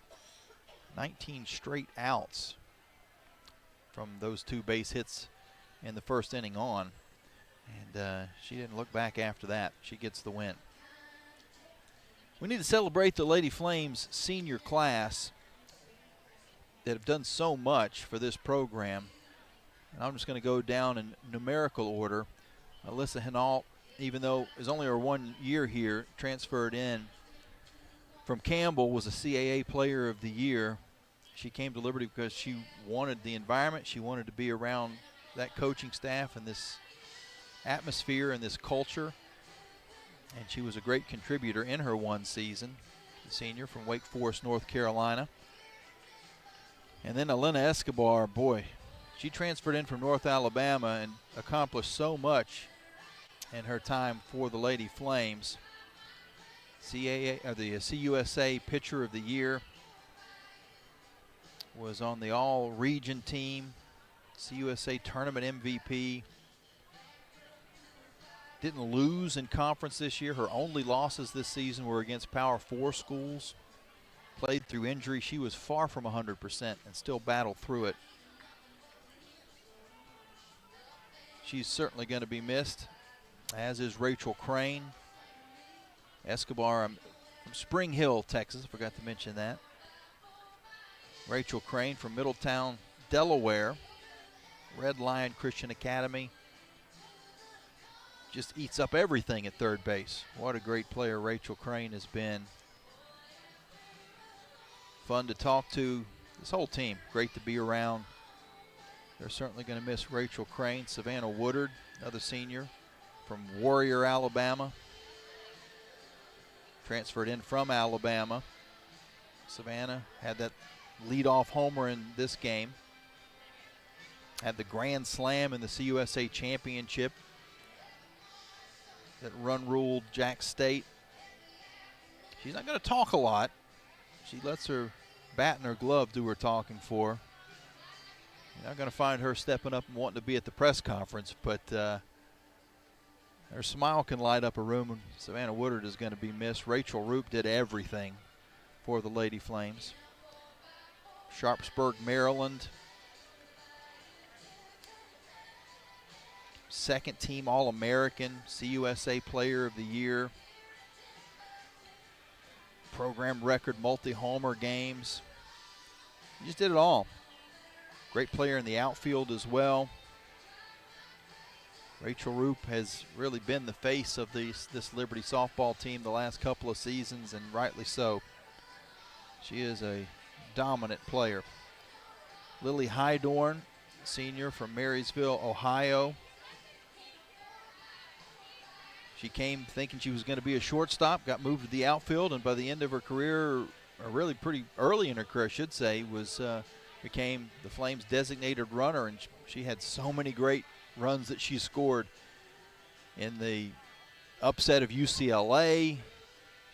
She's been on base for a lot of those Rachel Roop homers as well. She was the winning run that beat Clemson a couple years ago. She was actually one of the two on our podcast this week, along with Bryn McManus, who is a junior, but a local from here in Oregon. So if you want to check out that podcast with Lily and Bryn, as well as Coach Dot Richardson, that's on the LFSN Radio YouTube page. If you just type in either Liberty Flames Sports Network or at LFSN Radio on YouTube, that'll take you to the page. And you'll see the most recent videos, including this live video that's on right now. Lily was fun to talk to. KK Madry, KK from Noonan, Georgia. First team all-region. Broke the single season program record of stolen bases, shattered it. It was 41. She finished the year with 50. KK was a human highlight film out in left field at the beginning of her career, moved over to center and just kept doing it. Making spectacular catches, getting on Sports Center. The team comedian, so much fun to be around. Gonna definitely miss KK as well. And then finally Paige Bachman. Paige, a senior from Fredericksburg, Virginia. All CUSA second team. Started off her career in the field, finished up as a pitcher. and progressed so much in the circle this year, earning that second team honor in Conference USA. Had a great start to the year, didn't give up an earned run in the first 20 1/3 innings. Another one of those fiery competitors that would always keep the dugout on their toes. And you knew when Paige Bachman had thrown a strikeout, that unique celebration as she would throw the glove up in the air. I don't believe I missed anybody. What a senior class for the Lady Flames. They're going to be hard to replace for sure. But every year that we've said that, Coach Dot Richardson has brought in a recruiting class or some transfers that have kept this program right on the same level or taking them to an even higher level, as we see right now. Going to the Super Regionals for the first time ever. And, you know, going into next year, that their goal is going to be get back to this point and go further. And why not? This softball program in her 12 years has just taken a meteoric rise. That's not to say that the Flames softball program historically wasn't good. Conference champions in the past before, but just as far as the national scene and taking it to a level of being ranked in the top 25 for the majority of this season. When the final polls come out, the Flames are going to be in it as well after making it to this Super Regional, no question. If there's someone who doesn't vote Liberty in the top 25, they're nuts at the end of the year. And that's something to be said at the mid-major level of any sport, being able to be consistently good, compete with the Power Fours, play against those teams in the non-conference, and then when you get to regionals, win some big games. They knocked out Tennessee. They knocked out UCLA. Now, it wasn't in the regional finals, but they knocked them out of their regions. They were a win away from beating South Carolina back 2018, was it? They were a win away from beating Georgia a year ago, and out away from beating Georgia and getting to the Supers. And then this year they had to battle against the #1 team in the country, the #1 overall seed, Texas A&M. Found themselves down 4 runs in the first meeting, came back to win 8-5.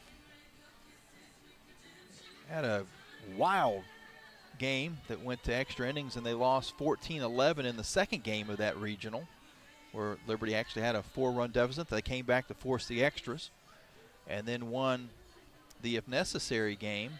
They were down 3-0 in that ball game. Came back to win 6-5. This is a resilient team for sure. They've knocked off some of the best in the country. They came up just a little short this weekend. Again, it really came down to yesterday. They could have figured out a way to win that ball game that they lost in extra innings 3-2. They'd still be playing tomorrow afternoon regardless of what happened today. But after getting in a hole yesterday, they got in a bigger hole in this game, and Oregon, their bats were able to take over late and put it away. They win 13-1. We got Coach Dot Richardson now stepping up, and we're on a platform, so which I guess that's kind of metaphorically speaking. The Lady Flames have definitely been on a platform over the course of this postseason, but we're literally on a platform right now, so be careful we don't fall off the side or off the back. But Coach, I know this game didn't go the way that you wanted it to, but jokingly talking about the platform there, your team has brought in a lot of new softball fans to Liberty softball, but more importantly, as far as getting the recognition of the university, and every time that you are talked to on whether it's on ESPN or whether it's on one of our conversations, the first thing you're talking about is what God has, the presence of God in this program. Well, that's I tell you, I would challenge everyone to come to Liberty University, because when you step on campus, you feel something different. You know what it is? It's the Holy Spirit. And when we have the Holy Spirit, remember, the Lord says, and God cannot lie, right, that as soon as we accept Jesus Christ as our Lord and Savior, to say that, yes, we are sinners and all fall short of the glory of God, needing a Savior, that he died on the cross, gave his life up, right, shed the blood that was needed to cover our sins and our debt, And he died and was buried 3 days later and rose from the dead, which was the resurrection, witnessed by over 500 different people. It's undisputed, right? It's like factual when you look at nobody ever says that Jesus didn't survive or live or that he wasn't crucified. But what I'm getting at is once you accept Jesus Christ as your Lord and Savior, God says the Holy Spirit comes within you. And you're like, well, Dot, how do I know I have the Holy Spirit? Because you have the fruits of the Holy Spirit, like, joy, kindness, love, just patience. And, it's like when we get to play the game because God's given us gifts to do it and we give it to him, no matter whether you win or lose, you realize, man, he gave me the opportunity. And we were given the opportunity. And yes, were we disappointed? Listen, Jesus flipped over tables. You know what I'm saying? Like, he wants warriors for Christ. And so that's the one thing, the disappointment about this game was that we didn't show what we have. But guess what? Grind was really doing a good job. She held our hitters, and pitching-wise, we just ran out of arms. Elena said she couldn't start. She was hurting with her Achilles. We tried Yoder, and then we went with Baki, and then you saw E came in for a little bit. And then we even with our freshmen, we also had Tyler Oob was, we're looking at getting her in there if we needed. But, yeah, it's just sad when you think we were 2 wins away. But there's such a joy to say, hey, man, we're here.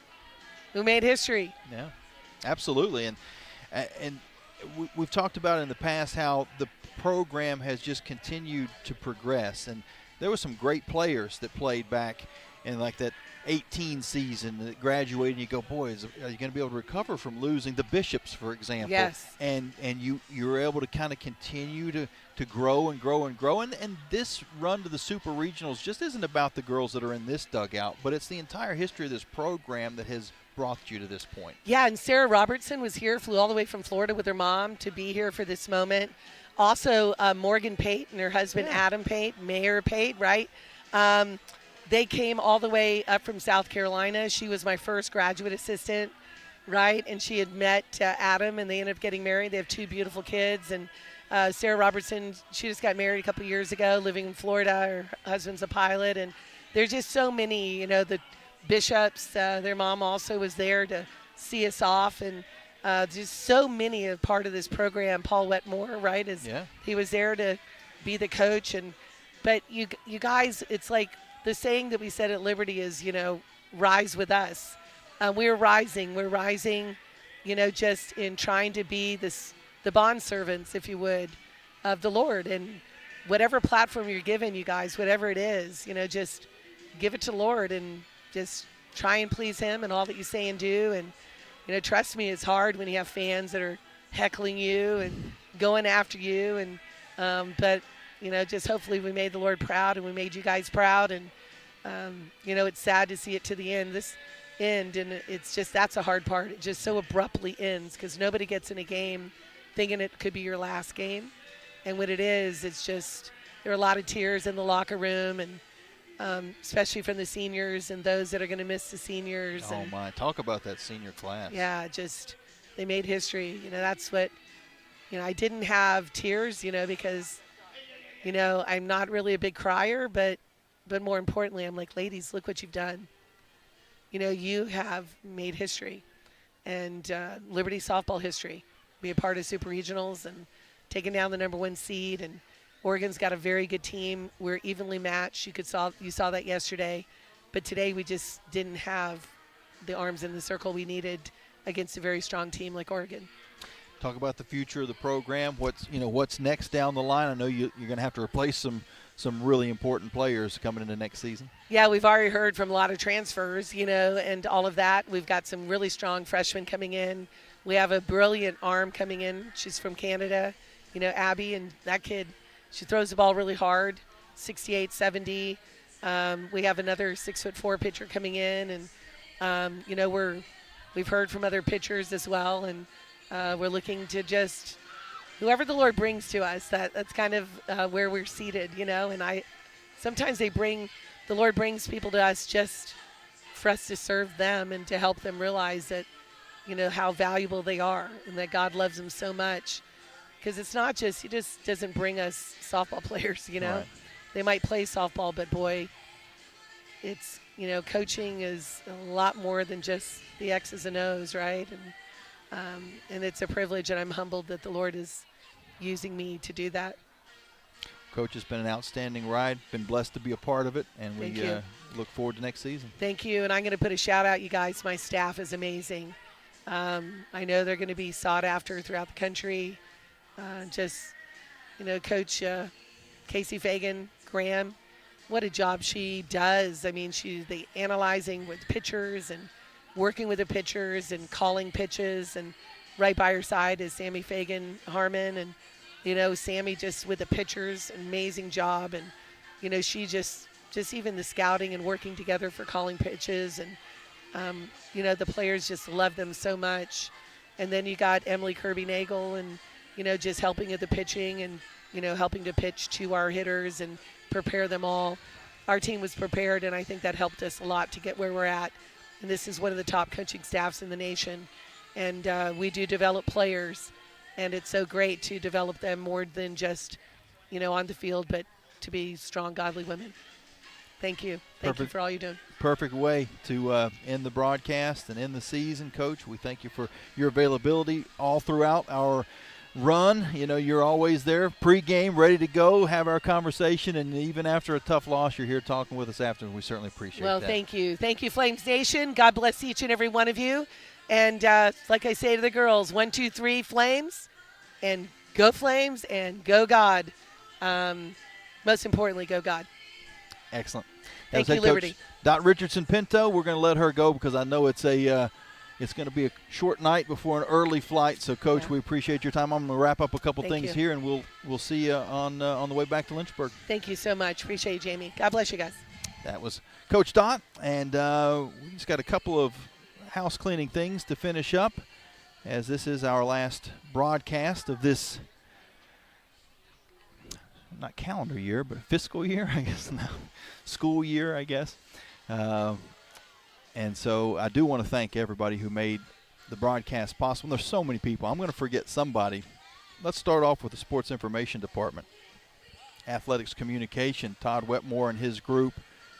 I get to work kind of hands-on with both Paul and Joe Carmany, but their entire group do such a great job of giving the information and the notes and the stats that make me and the rest of the broadcasters sound a whole lot smarter than we really are. If it wasn't for those sports information guys, we wouldn't be able to do that. I want to thank the athletic department in general, Ian McCaw, and everybody from top to bottom. Chris Casola was on the trip this week, and I want to thank them for their support and allowing us to be a part of this. Of course, Alan York, head of the radio network, and Nick Pierce that puts together all those great ins and outs that you hear when you hear the intros that kind of grip you with the drama of what happened in the previous game and sets the stage for the broadcast. That's Nick that's putting those all together.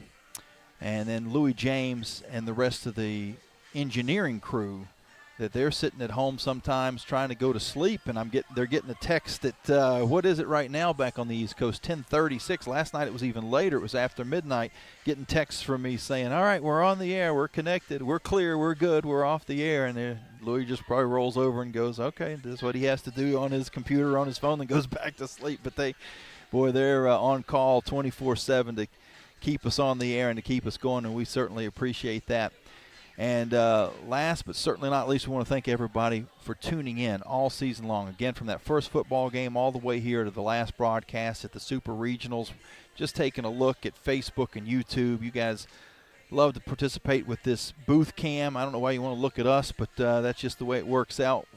We're talking to you, and you're typing in comments. And, oh, man, there was 13,000 views yesterday on on Facebook alone, and that didn't even count YouTube, and people typing in from everywhere from Alaska to Australia to right down the street in Lynchburg that are watching the booth cam, and we certainly appreciate that and all the support that you guys give.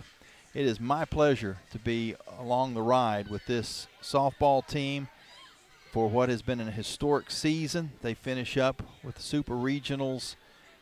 First time they've ever gotten out of the original, the regular regionals, regional light, into the Super Regionals. And they did it by knocking off the #1 team in the country, the #1 overall seed, Texas A&M.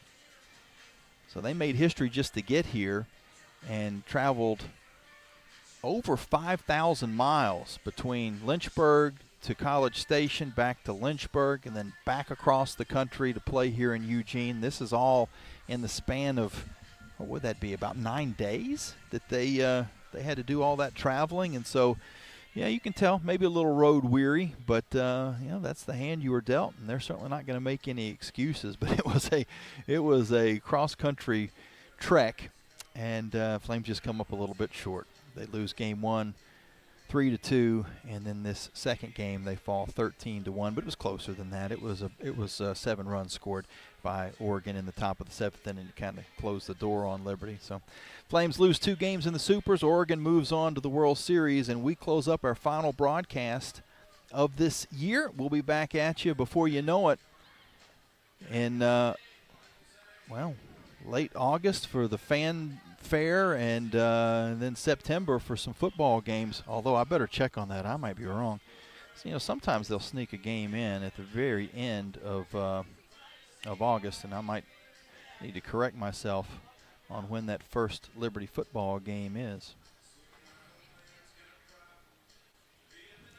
Might as well tell you when the very next broadcast is going to be. Should have had this ready. I apologize. But as I take a look at the football schedule, when you're in a hurry, when you're in a rush, you can't type straight. It is August 30th. I'm glad I stopped to correct myself. Not the 1st of September, but August 30th when the Flames host Maine. That is the next broadcast here on the Liberty Flames Sports Network. Also want to thank the folks at Van Wagner for being a part of all this and doing all the hard work behind the scenes to keep these broadcasts alive. Until we talk again, when the Flames lace them up for some football action once again here in Eugene, Oregon, Liberty falls just short here in the Super Regionals. Oregon on to the World Series, and we are into the summer break as far as broadcasts are concerned. Have a great summer. Take care. So long. God bless. This is Jamie Hall here on the Liberty Flames Sports Network from Van Wagner.